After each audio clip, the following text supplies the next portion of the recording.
আমার দরকার নেই মিলিয়ন ভিউজ, বরং ভয় লাগে আমার গান ভাইরাল হলে। এই যে লোকে প্রত্যেকটা ছবিতে কোনো না কোনো একটা গানের তলায় লেখে মিনিমাম যে আন্ডার রেটেড গান, under rated composer, under rated. আমার সব থেকে ভালো কমপ্লিমেন্ট ওটা লাগে। কিন্তু ফিনান্সিয়াল পার্টটা? ফিনান্সিয়াল পার্টটা ওই জন্য তো আমি মিউজিকটা কোনোদিনও টাকার জন্য করি না। আমি মনে করি না আমার কোনো স্ট্রাগল এটা আছে। কোনো কথা হলো? না দূর, কিসের স্ট্রাগল, সুন্দর খেতে পাচ্ছি। কিন্তু একটা দিন তো ছিল যখন তুমি ভেবেছিলে প্রচুর টাকা রোজগার করতে হবে। গান মাছ ধরার মতো। মানে পুরো ইমোশনালি ওর মধ্যে তুমি ডুবে যাও। হ্যাঁ হ্যাঁ হ্যাঁ, না না আমি পারবো না, আমি এরকম ইমোশনাল মানুষ। থাকলে পুরো থাকবো, না তো থাকবো না। ওই দেবদার সাথে আমার ঝগড়া হয়েছিল, তুই খাদানের জন্য গান দিতে পারছিস না, এই করছিস সেই করছিস। কোথাও কি এই গুরুর অভাব ফিল হয়? না অভাব তো নেই, মানে প্রবলেমটা হয়ে গেছে এত বেশি হয়ে গেছে, কারণ আমাদের এখানে আর কেউ ইনফ্লুয়েন্স হতে চায় না, সবাই ইনফ্লুয়েন্সার। তোমার জীবনে রেডিও একটা অনেক বড় জায়গা জুড়ে রয়েছে। রেডিও মুছে কখনো যাবে না, একমাত্র এন্টারটেনমেন্ট মিডিয়াম যেটা ফ্রি। গানই সব থেকে সহজ মাধ্যম ঈশ্বরের সাথে কানেক্ট করার জন্য। ফিল করেছো কখনো এরকম কোনো মুহূর্ত? করেছি, বেশিরভাগটা তো জাস্ট জীবনটা কাটাচ্ছি। মেয়ে হ্যাঁ মেয়ে, বিশাল বড় চ্যাপ্টার।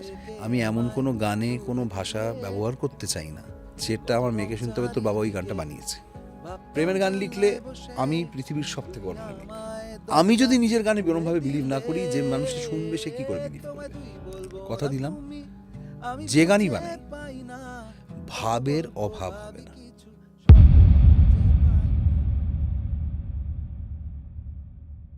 সঙ্গে সঙ্গীতায় আপনাদের সঙ্গে আমি সঙ্গীতা। আজকের এই পডকাস্টে আমাদের সঙ্গে রয়েছেন আপনাদের সবার প্রিয় আরজে নীল। শুধু এটুকু বললে হবে না, গীতিকার, সঙ্গীত পরিচালক, গায়ক নীলায়ন চ্যাটার্জি। এই পডকাস্টে কি আলোচনা হয়েছে সেটা আমি আলাদা করে বলবো না, জাস্ট এটুকুই বলবো, একটা ফাটাফাটি আড্ডা হয়েছে। শুনে দেখুন, দুর্দান্ত লাগবে।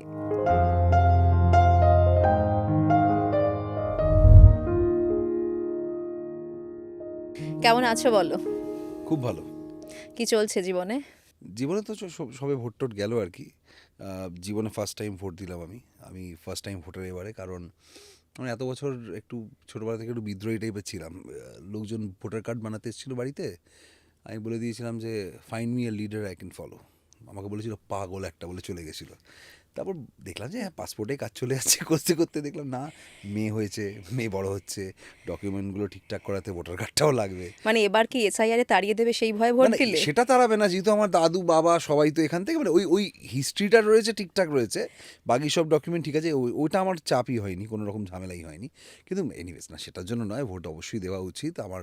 করবো করে প্রতিবারই নয়, কোনো শো থাকতো নয়, বাইরে ঘুরতে গেছি, অতটা দিইনি, বাট ভাবলাম যে না অনেকটাই বয়স হয়েছে, তাই করে ফেললাম, দিলাম। সুন্দর এই যে দাগও দেখিয়ে দিচ্ছি আমি। যাই হোক, ভোট চলে গেছে, এখন আবার একটা নর্মাল সময়ের মধ্যে দিয়ে আমরা যাচ্ছি। নতুন কি কাজ আসছে সবার আগে সেটা বলো। কাজ বাইক অ্যাম্বুলেন্স দাদা, সেটার কাজ চলছে, তারপর দেশু 7 সেগুলোর কাজকর্ম চলছে। এবার দেখা যাক কী হয়, কতটা কী করা যায়, এই এই প্ল্যানিংগুলো চলছে। আর আমি বছরে এমনিতেও একটা দুটো ছবির বেশি করি না। কেন? আমার মনে হয় যে আমার আমার আমার সময়টা আমি যতটা দিতে পারবো একটা পার্টিকুলার কাজে, সেটা ভাগ হয়ে যাবে। মানে ওই অ্যাটেনশনটা আমার দিতে গেলে একটু ভালো করে করতে হয়। মানে আমি ওই 10টা কাজ করে আমি ওই বছরের শেষে I have been extremely grateful to god, এবছর আমি এতগুলো কাজ করেছি, আমার দেওয়ার নিউ স্ট্যাটাস। মানে সেটা, মানে লোকজন যদি আমাকে মেসেজ করে বলে যে thank you for this song এই বছর, সেটা আমার কাছে বেশি মানে এটা সময়টা দিয়ে দুটো ছবি কেন, একটা ছবি যথেষ্ট ভালো গান দেওয়ার জন্য। তো সেটা যদি হয়ে যায় মানুষের সেই বছরে এই একটা গান দুটো গান যদি মনে থাকে, আমি তাতেই খুশি। কিন্তু ফিনান্সিয়াল পার্টটা? ফিনান্সিয়াল পার্টটা ওই জন্য তো আমি মিউজিকটা কোনোদিনও টাকার জন্য করি না, কারণ এনিওয়েজ আমাদের এখানে যা বাজেটের অবস্থা এখন, যেখানে দাঁড়িয়ে আছি, আগে মানে আমার একজন পুরনো মিউজিক ডিরেক্টরের সাথে কথা হচ্ছিল, ওনারা আগে 2-3টে ছবি করে একটা 26 লাখ টাকা দিয়ে গাড়ি কেনার কথা ভাবতে পারতেন, এখন সেটা হয় না। তো অফকোর্স সেটা ইন্ডাস্ট্রি একটা খারাপ সময় দিয়ে গেছে, আবার ধীরে ধীরে আবার উঠে দাঁড়াচ্ছে, একটা ঠিক জায়গা যাচ্ছে। তো সেখানে দাঁড়িয়ে এই মুহূর্তে পুরোপুরি মিউজিকে ডিপেন্ডেন্সি যদি থাকে, তাহলে কিছুটা সংসার চালানোর জন্য টাকাটাকে বাঁচাতে হবে, আর বাকি টাকাটা মিউজিকের মধ্যে দিতে হবে। আমি সেটা বিশ্বাসী নই। আমি তার থেকে, এরকম হয়েছে ছবির বাজেট যা, তার থেকে বেশি আমি একটা গানের পেছনে খরচা করেছি, সেটা আমার অন্যান্য সোর্সেস অফ ইনকাম আছে বলে। আর সেটা আমার চয়েস। মানে এরকম অনেকবার হয়েছে যে এখন থেকে নয়, ইনফ্যাক্ট মিউজিক ডিরেকশন করছি বলে নয়, আমার এরকম হচ্ছে, যখন আমি ব্যান্ড করতাম তখন আমার অনেক ব্যান্ড মেম্বাররা তারা বলতো তুই ফুল টাইম মিউজিশিয়ান নোস, তুই রেডিও করিস, তুই গান করিস, আমরা ফুল টাইম মিউজিশিয়ান। কে হতে বলেছে? তোরা ফুল টাইম মিউজিশিয়ান বলে তোদেরকে সেই জায়গা গিয়েও বাজাতে হয় যেখানে তোরা বাজাতে চাইছিস না, নিজের চয়েসটা থাকে না। সো আমার চয়েসটা আছে, মানে আমি অনেক বেশি সম্মান করি সেই মানুষদেরকে যারা মানে আমি সম্মান সবাইকে করছি, কিন্তু স্পেশালি আমার my heart goes out to সেই ধরনের মানুষ যারা নিজের চয়েসটা রেখে নিজের আর্ট ফর্মটাকে ফলো করছে। মানে তারা যদি একটা চাকরি করেও নিজের আর্টকে সময় দিচ্ছেন এবং নিজের মতন করে আর্টটাকে জাস্ট আর্টের জন্য করছেন, I think that's the best form of dedication যেটা তুমি তোমার আর্টের প্রতি দেখাতে পারো। তো সেই ক্ষেত্রে তুমি মানে আমি যার জন্য না বলতে পারি, আমি যদি কোনো একটা ছবি না করতে চাই আমি না বলতে পারি, আমার কোনো অসুবিধে নেই। আমার অহেতুক লোভ নেই। আমি বছরে 1-2 ভালো ছবি, হ্যাঁ হ্যাঁ, এবার সময় আছে কেন করবো না, সময় থাকলে 3-4 কেন করবো না। কিন্তু আমি যখন দেখছি যে না, একটা যেরকম বাঘাযতীনের সময় আমি অন্য কিছু করতে পারিনি, বাঘাযতীন রিলিজ করারও 3-4 মাস বাদে আমি কিছু করতে পারিনি। কেন এটা কেন হলো? না, বিকজ আমি ইমোশনালি অ্যাটাচ হয়ে গেছিলাম ছবিটার সাথে।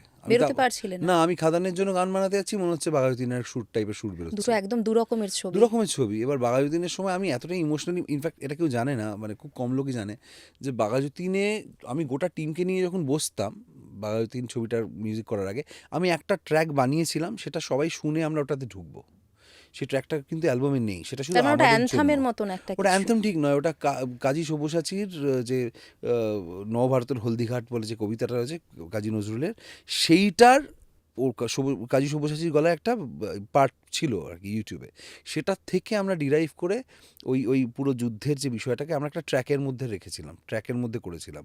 ওটাই আমরা পুরো ট্র্যাকটা শুনতাম, শুনে কাজে বসতাম, যাতে সবাই ওই টাইম ক্যাপসুলে নিজেকে বাঁধতে পারি। মানে কোথাও গিয়ে একটা লোকে হয়তো অভিনেতারা যেরকম মেথড অ্যাক্টিং করে, আমি বলছি আমরা একটু মেথডে যাই না, এটা অন্যরকমভাবে চিন্তাধারা করি না, সারাদিন ধরে তো 10টা এদিক ওদিক এই যন্ত্রপাতি এত কিছু নিয়ে আমরা কাজ করছি, কিন্তু এই পার্টিকুলার কাজটার জন্য কি আমরা অন্য কিছু করতে পারি, একটু অন্যভাবে ভাবতে পারি? তো সেখানে প্রচণ্ড ইমোশনালি অ্যাটাচড হয়ে যাওয়া। এবং দেবদার সাথে আমার ঝগড়া হয়েছিল, তুই খাদানের জন্য গান দিতে পারছিস না, এই করছিস এই করছিস। আমি বলছি আরে আমি সত্যি পারছি না, না সুইচ অন সুইচ অফ করতে হবে, নাহলে কমার্শিয়াল কাজ করতে পারবি না, এই সেই। অফকোর্স মেন্টার হিসেবে সবসময় চায় যে এটা ভালো কর, এটা কর, এটা করলে ভালো হবে, দেখ তুই মিউজিক নিয়ে আমি তোকে কিছু বলছি না, কিন্তু কাজটা তো করতে হবে এরকম করে। আমি বলছি বিশ্বাস করে আমি পারছি না। সেই মুহূর্তে দাঁড়িয়ে, যার জন্য অন্যান্য কম্পোজাররাও ছিল, তো প্রথম তাদের কটা গান গেছে, তারপর আমি যখন আবার ব্যাক করেছি, পরে আমার গানগুলো আবার লক হয়ে তখন আমরা ব্যাকটা করলে কিভাবে? কিছু তো করেছো। হঠাৎ একটা দিন ওটা হয়ে যায়, মানে জাস্ট কোনো একটা দিন জাস্ট বেরিয়ে এলাম, মনে হলো একটা রিলিজ হয়ে গেল, একটা কোনো একটা মানে আত্মা ভর করেছিল, চলে গেল টাইপের। মানে আমি সত্যি বাঘাযতীন করার 3-4 মাস অবধি, মানে শেষ হওয়ার 3-4 মাস অবধি আমি কোনো গান অন্যরকম গান বানাতেই পারিনি। মানে তখন গান তৈরি করতে গেলেই তোমার একই প্যাটার্নের গান হয়ে একই যাচ্ছিল। প্যাটার্নের গান হয়ে যাচ্ছে, মনে হচ্ছে একটা পিরিয়ড ড্রামার জন্য একটা সুর বেরোচ্ছে, মানে এতটাই ইনভলভড, সে রিদম প্যাটার্ন হোক বা আমার মেলোডি প্যাটার্ন হোক, সবই ঘুরে ফিরে মনে হচ্ছে যে এটাই মানে বাঘাযতীন পার্ট 2 এর গান তৈরি হচ্ছে, বা কোনো স্বাধীনতা সংগ্রামের কোনো ছবি সেটা নিয়ে তৈরি হচ্ছে। আমি সেটা চাইনি, মানে ওর মানে অফকোর্স মানে বাট এতটা ইনভলভড হয়ে গেছিলাম। তারপর ফাইনালি খাদানের জন্য গান বানাতে শুরু করা যায়, তারপর হঠাৎ করে একটা অন্য মানুষ হয়ে গেলাম, হঠাৎ সেখান থেকে ফিরাইয়া দাও দিয়ে শুরু করলাম, কারণ ওই মোড়টা দিয়ে আমার ঢুকতে সুবিধে হলো। ফিরাইয়া দাওয়ের পরে হায়রে বিয়ে হলো, ক্যানে হলো, তারপর বাপ এসেছে হলো, তখন একটা অন্য মানুষ হয়ে গেলাম। তখন আর কোনো অসুবিধা হলো না? না না, তখন ওর নিজেকে ভেঙে ফেললাম না হায়রে বিয়েটা দিয়ে। ফিরাইয়া দাওটা তাও একটু মেলোডি ওরিয়েন্টেড একটা গান, ফিরাইয়া দাও হলো। তারপরে আমরা ওই হায়রে বিয়েটা করলাম, হায়রে বিয়েটা সরি আগে হায়রে বিয়ে হয়েছিল, তারপর ফিরাইয়া দাওটা হলো। ইনফ্যাক্ট হায়রে বিয়েটা বাঘাযতীনের কাজ হওয়ার আগে একটা আইডিয়া ছিল বলে, একটা সিট ছিল বলে হয়ে গেছিলো, নাহলে সেটা হওয়াটাও ডিফিকাল্ট ছিল। তারপর কমপ্লিট করলাম ফিরাইয়া দাও, তারপর বাপ এসে সেটা লাস্টে দেওয়া হলো, তারপরে দিনাক নাতিন বলে যে গানটা, সেগুলো করা হলো। তার মানে তুমি একেবারে মেথডের মধ্যে থেকে কাজটা করতে পছন্দ করো। এটা কি প্রত্যেকটা ছবির ক্ষেত্রেই, না ওটা স্পেসিফিক্যালি শুধুমাত্র বাঘাযতীনের ক্ষেত্রেই ছিল? না, সে যে কোনো ছবির ক্ষেত্রে, মানে আমি ধরো কোনো একটা পার্টিকুলারলি ধরো ছবি যখন করি, ইনফ্যাক্ট আমি যখন কম্পোজ করি, মানে ধরো গান হোক বা ব্যাকগ্রাউন্ড স্কোর হোক, আমি যখন কম্পোজ করি একটা ধরনের ছবির জন্য, আমি অন্য কোনো সিনেমা দেখি না, আমি অন্য কোনো মানে ধরনের গান শুনি না, মানে ওই ধরনেরই সিনেমা দেখি, ওই ধরনেরই গান শুনি যেটা রিলেটেবল টু মাই প্রজেক্ট। মানে পুরো ইমোশনালি ওর মধ্যে তুমি ডুবে যাও। হ্যাঁ, নাহলে আমি পারবো না, আমি এরকম ইমোশনাল মানুষ, থাকলে পুরো থাকবো, না তো থাকবো না, সোজা কিন্তু লাইফে যখন টার্ময়েলগুলো হয়, সেটার এফেক্ট তাহলে কাজে পড়ে তোমার? না, কাজে পড়তো আগে। এবার সেটা আমাকে আবার রেডিও অনেকটা কিছু শিখিয়েছে, যে আজকে বাড়িতে কেউ মারা গেলেও রেডিওতে মাইক অন করে যখন এন্টারটেন কাউকে করতে হয় না, প্রথম খুব কষ্ট হতো। তারপর সম্মান বাড়লো এই প্রফেশনটার প্রতি। এই সেম জিনিসটাই যখন আমি আমার গানের প্রতিও করছি, যে ধরো আজকে আমার এখানে না নাচের গান বানাতে হবে, যেখানে আমি জানি যে এটা আমাকে বানালে কিছু মানুষ আনন্দ পাবে, তারা তারা নাচবে, তারা গাইবে। তো সেখানে আমি আমার পার্সোনাল জিনিসটা যতটা আসতে দেবো তত হবে না। ইন জেনারেল আমি খুব হ্যাপি পারসন, মানে আমি কোনো, আমি বলবো আমার লাইফে কোনো স্ট্রাগল নেই। আমি মনে করি না আমার কোনো স্ট্রাগল এটা আছে। কোনো কথা হলো? না দূর, কিসের স্ট্রাগল, সুন্দর খেতে পাচ্ছি, যখন ইচ্ছে কোথাও যদি যেতে দরকার হয়, হ্যাঁ মাঝে মাঝে ইচ্ছে হয় ঘুরতে যাবো, এখন টাকা নেই, কাল চলে আসবে, আর চলেও আসে, ঘুরেও নিই আমি। মানে অফকোর্স মানে আমি চাইলে এক্ষুনি মনে হচ্ছে এক্ষুনি আমি বিদেশ চলে যাবো, এক্ষুনি এই ট্রিপ করবো ওই ট্রিপ করবো, আর মধ্যবিত্ত বাড়ির ছেলে তো সেটা হুটহাট করে করতে পারি না, কিন্তু হয়ে তো যাচ্ছে। মানে আজকে যদি মনে করি যে সামনে কোথাও যাওয়ার আছে, একটা জামা কাপড় কিনতে হবে, কাউকে একটা পছন্দের কিছু গিফট দিতে হবে, হ্যাঁ মানে গাড়ি দিতে পারবো না কিনে, হুট করে কাউকে একটা এই কিনে দিতে পারবো না, এখনও ওই জায়গায় যাইনি, কিন্তু মা বাবাকে খুশি রাখার জন্য একটা মিষ্টি বাক্স তো কিনে নিয়ে যেতে পারি, বাবারা একটা সুন্দর একটা ট্র্যাকস্যুট একটা টি শার্ট তো কিনে নিয়ে যেতে পারি, মানে যখন ইচ্ছে করছে মনের জন্য কিছু নিয়ে যেতে পারছি, তো মেয়ের জন্য কিছু কিনতে পারছি, তো ঠিক আছে, মানে যতক্ষণ আমার সেটা আছে আমার বেশি কিছু লাগবে না। চাহিদা খুব কম? আমার চাহিদা খুব কম, খুব কম। আমার বিরাট কিছু কিছু কোনোদিনও চাই না। আমি মানে আমার যা আছে, বাড়ি খুশি থাকলেই, ফ্যামিলি খুশি থাকলেই, আমি খালি গান বানাতে চাই। কিন্তু একটা দিন তো ছিল যখন তুমি ভেবেছিলে প্রচুর টাকা রোজগার করতে হবে, এটাও তুমিই ছিলে। এখনও মনে করি, সেটা আমি এখনও মনে করি টাকা রোজগার করতে লাগবে, কারণ বাকি আমাকে ঠিক রাখতে হবে। আর আমি জানি টাকা আমি যদি রোজগার করি, সেটা আমি আমার বিলাসিতার পেছনে আমি খরচাটা করবো না। তাতে দুটো মানুষ আমার সঙ্গে যুক্ত থাকলে, যেখানে যাকে পারি আমি যদি কিছু করতে লাগে, খাওয়াতে ভালোবাসি আমি লোকজনকে। নিজেও আমি, খেতে হ্যাঁ ভালোবাসো? নিজেও খেতে ভালোবাসি, লোকজনকে খাওয়াতে ভালোবাসি, এবং লোকজনের সাথে সময় কাটাতে ভালোবাসি, গল্প শুনতে খুব ভালোবাসি। এরকম প্রচুরবার হয়েছে অচেনা মানুষের সঙ্গে বসে তার গল্প শুনে চলে এসেছি।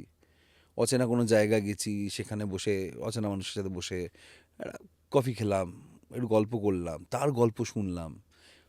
অনেকবার এরকম গান পেয়েছি, হয়েছে গান চলে এসছে, মাথায় কথা কিছু বলতে আইডিয়া, বলতে? কথা বলতে বলতে দেয়, মানুষের গল্পই তো গান দেয়। মানে আমি স্ক্রিপ্ট শুনে আমি অনেক বেশি বেটার গান বানাতে মানে পারি, ঠিক সেরকমই মানুষের গল্প শুনে আমি খুব ভালো, মানে আমার গানটা আসে ইজি। তোমার ক্ষেত্রে একটা ব্যাপার রয়েছে, আমি দেখেছি যে তুমি গল্পের সঙ্গে খুব মিলিয়ে গানগুলো লেখো, যাতে সেটা গল্পের সঙ্গে একটা সামঞ্জস্য থাকে। এটা কিন্তু একটা সময় বাংলা সিনেমা থেকে প্রায় চলেই গেছিল। তোমার মনে হয় সেটা? হ্যাঁ, ওই বললাম, যেহেতু আমার গল্প থেকেই জিনিসটা আসাটা সুবিধে হয়, মানে আমি স্ক্রিপ্টটা পেলে হাতে আমি অনেক বেটার কাজ করতে পারি, সেটা আমার সুবিধে হয়। বাট আমি সবসময় এটা মনে করি যে সিনেমা ছাড়াও কি গানটার কোনো মানে আছে? সেটা কি সাধারণ মানুষ যারা শুনছেন, সেও কি ওই ওই যদি গানটাকে ওই সিনেমা থেকে বার করা হয়, তার গল্পের গান কি হতে পারে? তো সেইটা রেলিভেন্সটা আমি রাখার চেষ্টা করি, এফার্টটা দিই। সবসময় হয়তো সেটা মানে হয় না সম্ভব, বাট বেশিরভাগ ক্ষেত্রে যদি সেটা হয়ে যায়, তো আমার মনে হয় যে ব্যালেন্সটা স্ট্রাইক করেছি আর কি। অনেকগুলো রোল তোমাকে প্লে করতে হয়। তুমি গান লিখছো, সুর দিচ্ছ, নিজেও কখনো কখনো গান করো। সব থেকে কঠিন কোনটা মনে হয়? আহ, কঠিন, কঠিন তিনটেই খুব কঠিন মনে হয় কখনো কখনো, বা তিনটেই খুব সোজা মনে হয় কখনো। কারণ বলে না যে এখন গান আসছে মানে পরপর 4টে 5টা 6টা গান চলে আসছে, দাদার করে হচ্ছে, আর যখন হচ্ছে না, দেখি হচ্ছেই না। কিছু না, গান করতে যাচ্ছি, কিছু না কিছু হয়ে যাচ্ছে, সাইড থেকে স্কুটার মেরে দিচ্ছে। আমি কালকে গতকাল ভেবেছিলাম যে বাড়িতে বসে একটু গান নিয়ে বসবো, হ্যাঁ এই তোমাদের এখানে অ্যান্ডিদা আছে, অ্যান্ডিদার সাথে বাড়িতে বসে একটু গল্প করবো, এই নতুন কী সাউন্ড এসে সেটা নিয়ে একটু কথা বলবো। যা বাবা, বাড়ি যাওয়ার আগে দিয়ে একটা স্কুটার এসে আমাকে মেরে দিল। এবার ওকে বাঁচাতে গিয়ে পেছন থেকে একটা উবার মেরে দিল। দুজনে মিলে এসে দেখি আমাকে পারলে দুজনেই মেরে দেয়। পুলিশকে গিয়ে বলতে গেলাম, পুলিশ বলছে যে থানায় যান।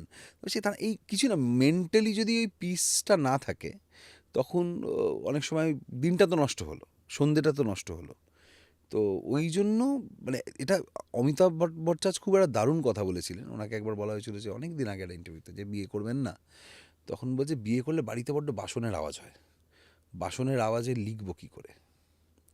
তো এইটা একটা problem, if it's too noisy, মানে কোনো কারণেই তো, মানে আমি ছোটোবেলাতে ভাবতাম যে সন্ন্যাসীরা আলাদা পাহাড়ে গিয়ে কেন ওনারা এরমভাবে বসে থাকেন, হয়তো আওয়াজ থাকে না বলে, হয়তো ওনারা ওই ডিস্ট্র্যাকশনটা চান না বলে।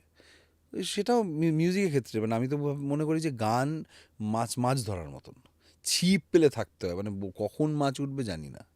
আসলে তোমার শিল্পীদের ক্ষেত্রে হয়তো যেটা সাধারণ মানুষের ক্ষেত্রে একাকিত্ব, শিল্পীদের কাছে সেটা নির্জনতা। একদমই তাই।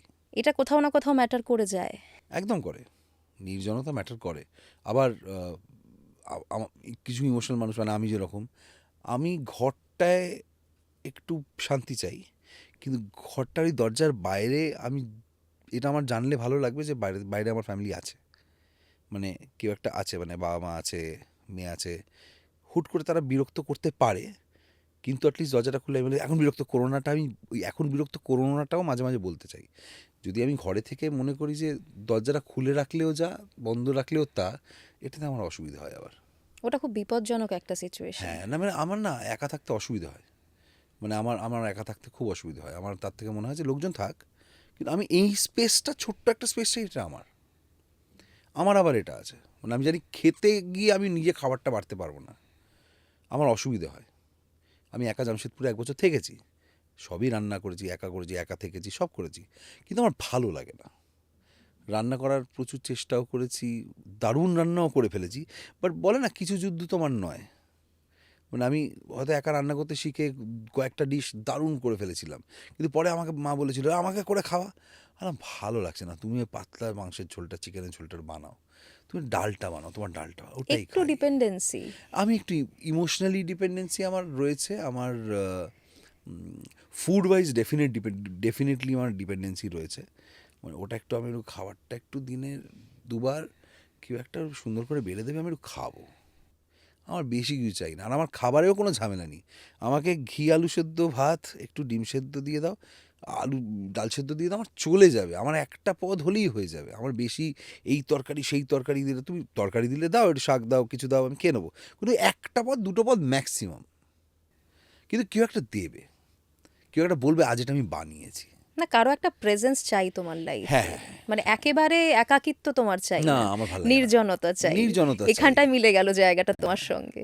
একাকিত্বটা আমার চাই না। আমার মনে হয় কারোরই একাকিত্ব পাওয়া উচিত নয়, আনলেস কেউ একটা, যদি নিজের সাথে খুশি থাকাটা মানুষ শিখে যায়, একা থাকা শিখে যায়, সে অনেক কিছু পেয়ে গেছে, সে জীবনে অনেক কিছু পেয়ে গেছে, সে নিজের পাতে তাকে কেউ আটকাতে পারবে না, সে যদি ফোকাস থাকতে চায়। আই থিঙ্ক সেটা আমি অ্যাচিভ করে উঠতে পারিনি এখনো। আমাকে একটা কথা বলো, অনেক সময় বলা হয় যে শিল্পীদের ক্ষেত্রে তাদের কখনো বিচ্ছেদ, কখনো এই একাকিত্ব, এগুলো তাদের শিল্পের জন্য খুব ভালো হয়। এটা কি সত্যি কথা? হয়তো হয়, আমার ক্ষেত্রে কিন্তু সেটা খুব একটা এফেক্ট করেনি। মানে হ্যাঁ, মানে প্রেমে বা বিয়ের ভাঙন বা বা ঝামেলার মধ্যেও কিন্তু গান আসেনি তা নয়, এসছে। কিন্তু আমি তো মানুষের সঙ্গে থেকেও, মানে ওই থেকে যেই টার্ময়েলগুলো, তাতে বেশি গান এসছে। মানে কারোর সঙ্গে থেকে যেই টার্ময়েলটা, তাতে বেশি গান আসে, মানে একেবারে বিচ্ছেদ বা কিছুতে। মানে আমার আবার ওই ইমোশনাল কোনো, জীবনে সেটা ইমোশনাল শুধু না, জীবনে কোনো নতুন চেঞ্জ যদি হয়, সেটা ভালো চেঞ্জ হোক খারাপ চেঞ্জ হোক, আমার ওই চেঞ্জের সময়টা একটু প্রবলেম হয়। চেঞ্জের একটু, যেই সেটেলমেন্টটা হয়, যে একটু সেটেল হয়ে যায়, তখন আমি ছবিটা আঁকতে পারি।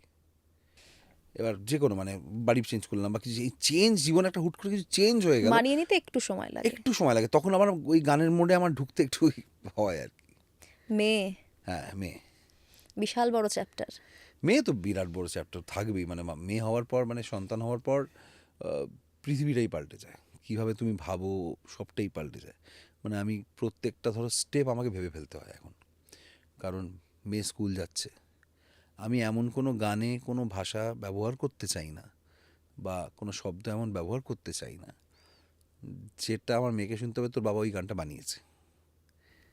বিশাল মেয়ে যদি রেসপন্সিবিলিটি। আমার সামনে এসে ওই গানটা গায়, আমারই গান গায়, ও তো বাবার গানটা গাইবে, এবার সেটা আমার কি ভালো লাগবে কি না এটা ভেবে আমার গান বানাতে হয়।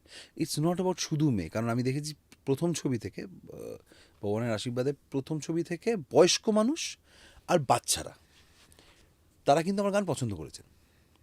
এবার যেখানেই বয়স্ক মানুষ আর বাচ্চারা গান পছন্দ করে, আমার মনে হয় সেখানেই ডান। আমাদের বয়সী যে কোনো মানুষ, আমরা তো 10টা অনেক রকম জিনিসের মধ্যে দিয়ে যাই, সো আমাদের থট প্রসেস বা চয়েস বিষয়টা অনেকটা ক্লাউডেড। কিন্তু বয়স্ক মানুষ জীবনে সব দেখে নিয়েছে, কাউকে ইমপ্রেস করার কিছু নেই, আর ও জানে কদিন আছি, তাই না, বেকার মিথ্যে কথাটা বলবেন না। আর স্পেশালি যখন তোমার সাথে থেকে কিছু পাওয়ার নেই তার। আর ছোট বাচ্চা যে দুনিয়াটাই এখনো দেখেনি, ওই দুজনেরই ওই ক্লিয়ার কাট যেই চয়েস যেটা রয়েছে, যেটা ভাল লাগছে এটা ভাল লাগছে না। তো এবার সেইখানে তারা যদি পছন্দ করে গান, আমার মনে হয় যে আর্টের মধ্যে অনেস্টি আছে। তোমার ক্ষেত্রে এটা হয়েছে যে সবসময় ছোটরা পছন্দ করেছে, তাই তোমার হ্যাঁ, এটা একটা প্রেশারও এসে গেছে, একদিকে মেয়ে আর একদিকে এই প্রেশার। না বাট আই থিঙ্ক ওটা আমার খুব ন্যাচারালি আসেও, মানে আমি আমি নিজেও অনেক সময় ওই কিছুক্ষণ আগে তুমি বলছিলে না যে তুমি যেরকম গান বানাচ্ছো সেরকম ধরনের, মানে হ্যাঁ, মানে আমি যখন ধরো বাপ এসে সেটা বানাচ্ছি, মানে আমার তখন আমার নিজের ভেতরে ওই কালীঘাটে থাকা ছেলেটা বেরোতে হবে আর কি, ঠিক আছে, যে আর কি কথাটা বলতে বলতে আর কি মানে বাওয়ালটা করে আর কি, যে পেছন থেকে একটা ট্রাক মারলো, তো সেখানে আমি মানে ট্রাকের টায়ারের ওপর চড়ে ড্রাইভারকে বলছি নিচে নাম। এটাও করেছি জীবনে আমি, বাওয়ালটা করেছি, সামনের কলেজের ছেলেদের সাথে বাওয়াল করেছি, পাশের স্কুলের ছেলেদের সাথে মারপিট হয়েছে, তো এই সব কিছু করেছি। তো ওই ছেলেটাকে আসতে হবে, ঝগড়া করতে করতে হ্যাঁ বলে তুই কাকার বাবাকে ডাকবি, তুই তুই যা বলে দে তোর বাপ এসেছে, মানে এটা খুব বেসিক, এটা ওই সময়কার ওই ওই মুহূর্তগুলোকে মনে করেই লেখা, ওই মানে তুমি অ্যাটিটিউডটা লাইফে না। এগুলো কাটিয়ে এসেছো। হ্যাঁ, প্রেমের গান লিখলে প্রেমটা যেটা ফিল করেছি বা করতে চাই সেটা হতে হবে না। প্রেমের গান লিখলে আমি পৃথিবীর সব থেকে বড় প্রেমিক, আমার চেয়ে বড় প্রেমিক নেই। আমি প্রেম সত্যি খুব ভালো করতে পারি, আমি বিশ্বাসী, এবং আমি মানুষের সম্পর্ক বা প্রেম মানে এটা এটা আমি আমি যথেষ্ট বুঝেছি আমার মনে হয়, এবং সেটাতে আমি সাকসেসফুল বলেই হয়তো আমার I in touch with all my exes, কি সবাই আমাকে সম্মান করে, আমিও তাদেরকে সম্মান করি। এটা কিন্তু বড় প্রাপ্তি, জানো তো। হ্যাঁ, মানে আমার এটা কিন্তু সবাই পায় না। কারুর সাথে কিন্তু আমার কোনো খারাপ কোনো সম্পর্ক নেই। সবাই একে অপরকে আমরা খুব সম্মান করি। সবাই গান শুনে আমাকে মেসেজ করে। হ্যাঁ, আমিও জিজ্ঞেস করি তোমরা ভালো আছো? যে বন্ধু হিসেবে। কারণ আমি মনে করি যে একসময় যারা ভালো বন্ধু ছিল বা থেকেছি, বলে না স্ট্রিংস অ্যাটাচড বলে, তো অনেক কটা তার জুড়ে তারপর একটা সম্পর্ক হয়। কোনো একটা স্ট্রিং, কোনো একটা ইকুয়েশন কাজ না করলে মানুষটাকে খারিজ করে দেওয়ার কোনো মানে নেই। মানে তখন সব ভালোগুলো হ্যাঁ, খারাপ হয়ে ভালো গেল, হয়ে যায়। এবার এটা তো কথাই হতে বললাম পারে না। না, টাটা বাই বাই করে দিলাম জীবন থেকে, কোনো মানে নেই। আমার মনে হয় এটা ভুল। তো হ্যাঁ, মানে ওই যখন যেই গানটা বানাচ্ছি তখন সেরকম নিজেকে ফিল করতে হবে। কারণ আমি যদি নিজের গানে বেরমভাবে বিলিভ না করি, যে মানুষটা শুনবে সে কী করে বিলিভ করবে? আমি এই রিলেশনের জায়গাটাতেই আসবো। আমি তোমার ক্ষেত্রে এটাও দেখলাম যে ধরো যখন তোমার বিচ্ছেদ হলো তারপরও কিন্তু তুমি খুব সম্মানের সঙ্গে নিজের স্ত্রীকে নিয়ে কথা বলেছো। এটা অনেক সময় হয় না, ইন্ডাস্ট্রিতে অনেক সময় বড্ড কাদা ছোড়াছুড়ি হয়, তুমি সেদিকের একেবারে ধারে কাছেও যাওনি। হুম। তো এটা কিন্তু একটা শেখার মতো বিষয় না, না, মানুষের। আমরা খুব ভালো বন্ধু। আমরা সম্পর্কের আগে থেকেই খুব ভালো বন্ধু। কিছুক্ষণ আগেও ফোনের মধ্যে আমি ওকে মিম পাঠাচ্ছিলাম, ও আমাকে মানে গালাগাল করে কথা বলছে যে, "আজকে মেয়েকে নিয়ে ঠিক সময়ে পৌঁছে দিস।" মানে আমরা কিন্তু মেয়েকে বড় করার সময় কিন্তু আমরা একসাথে আছি, সারা জীবন থাকবো। মানে সেটা কিন্তু মানে মানে কোনো কোয়েশ্চেনটাই নেই সেখানে। মানে মেয়ে নাচের ক্লাসে যাবে বা মেয়ে কোথাও পড়তে যাবে, সেখানে কিন্তু ও যদি ব্যস্ত থাকে, ও বলে দেবে, "একটু করে দিস।" না, অবশ্যই, কোনো চিন্তা নেই। মানে ঝগড়া লাগে এটা নিয়ে, বাট মেয়েকে বড় করে মেয়েও জানে এটা, যে বাবা মা হয়তো একসাথে থাকতে পারছে না, থাকে না, তাতে মেয়ের হয়তো খারাপ লাগে, বাট সেটা হয়তো সময়ের সাথে সাথে হয়তো সে বুঝতেও পারবে। বাট এটা থেকে যে ঝগড়াটা করে না, আমার মনে হয় বাচ্চারা না কেয়সটা থেকেই বেশি এফেক্টেড হয়, সঙ্গে থেকে কেয়সটা হওয়ার থেকে ভালো সম্পর্কটা মেয়ে যত বড় হবে সেটাকে বেশি রেসপেক্ট করবে, বুঝবে। একেবারে তো খারিজ করে দিইনি, নয় বাবা নয় মা, এটা কেন? এই দুটো মানুষের মধ্যে হঠাৎ পুরোটা অচেনা, সবটা মিথ্যে। আমরা সিম্পলিফাই করার চেষ্টা করছি জিনিসটাকে, যেটাকে হয়তো আমরা যদি সবাই একটু অন্যভাবে ভাবি, সবাই আরেকটু হ্যাপিয়ার থাকবো। একটু সেনসিটিভ হতে হবে। হ্যাঁ, পরের প্রজন্মটা এফেক্টেড হয়ে যাচ্ছে না। আমরা শুধু নিজেরটা ভাবলাম, এগোতে পারলাম না। মানে নিজেরা ওই একটা ইকুয়েশন কাজ করলো না বলে মানুষটাকে ছুঁড়ে কাদা ছোড়াছুড়ি করে তাড়িয়ে দিলাম। তাহলে পছন্দই কেন করেছিলাম প্রথমে? যদি মানুষটা সব খারাপ ছিল, তাহলে প্রবলেমটা তো আমার মধ্যে, আমার চয়েসে ভুল হয়েছে। তা তো নয়। একসঙ্গে বড় বউ হিসেবে হয়তো মানুষ না ভালো না থাকতে পারে, বা বিজনেস পার্টনার হিসেবে তোমরা ভালো না থাকতে পারো, বন্ধু তো ভালো ছিলে। তো কাজের জায়গা, বিয়ের জায়গা, বন্ধুত্বের জায়গা। না, এই ভাগটাই তো হয়তো করে ওঠা যায় না সব সময়। করতে পারলে অনেকটা বেটার থাকা যায়। শান্তিতে রাতে ঘুম হবে, সবাই ভালো থাকবে, নিজের মতন করে কাজে মন দিতে পারবে। তোমার কাছে কি সাকসেসের মানে এটাই? সাকসেস মানে সত্যি আমি জানি না। আমার যে যে কথা নিয়ে এত ভাবতে হচ্ছে, তাহলে তার মানেটা আমি বুঝে উঠতে পারিনি এখনও। সাকসেসের মানে আমি সত্যিই জানি না, হয়তো না জানাটাই ভালো। Let it be a journey, মানে আমি যতটা পথ আমার যাবে, অনেক কিছু তো জানবো, অনেক কিছু তো বুঝবো। হ্যাঁ, শেখার কোনো শেষ নেই, হ্যানা ত্যানা আমরা অনেক কথা বলে থাকি সবসময়, বাট কী বা শিখছি? সত্যি কি শেখার ইচ্ছে আছে? বেশিরভাগটা তো জাস্ট জীবনটা কাটাচ্ছি পিঁপড়ের মতন। তো পিঁপড়ে নিজের পথের সাথে দেখছি চোখের সামনে নিজের মতন লাইন দিয়ে যাচ্ছে, এখান থেকে খাবার আনবে, খাবারটা স্টোর করবে, খাবারটা স্টোর করে ঠিক সময় আবার খাবে, বেঁচে থাকবে, লাইফ সাইকেল কমপ্লিট হয়ে যাবে, মরে যাবে। মানুষও তাই, ওপর থেকে কি ওরা বড় জন্তু আমাদের দেখলে আমরা পিঁপড়ের মতন ওই অফিস যাচ্ছি, কাজ করছি, কাজ থেকে আসছি, সব নিজের কোর্স অফ এটাই করছি। টপ বিল্ডিং থেকে তো নিচে গাড়িগুলোকে দেখলে ওই পিঁপড়ের মতনই লাগে।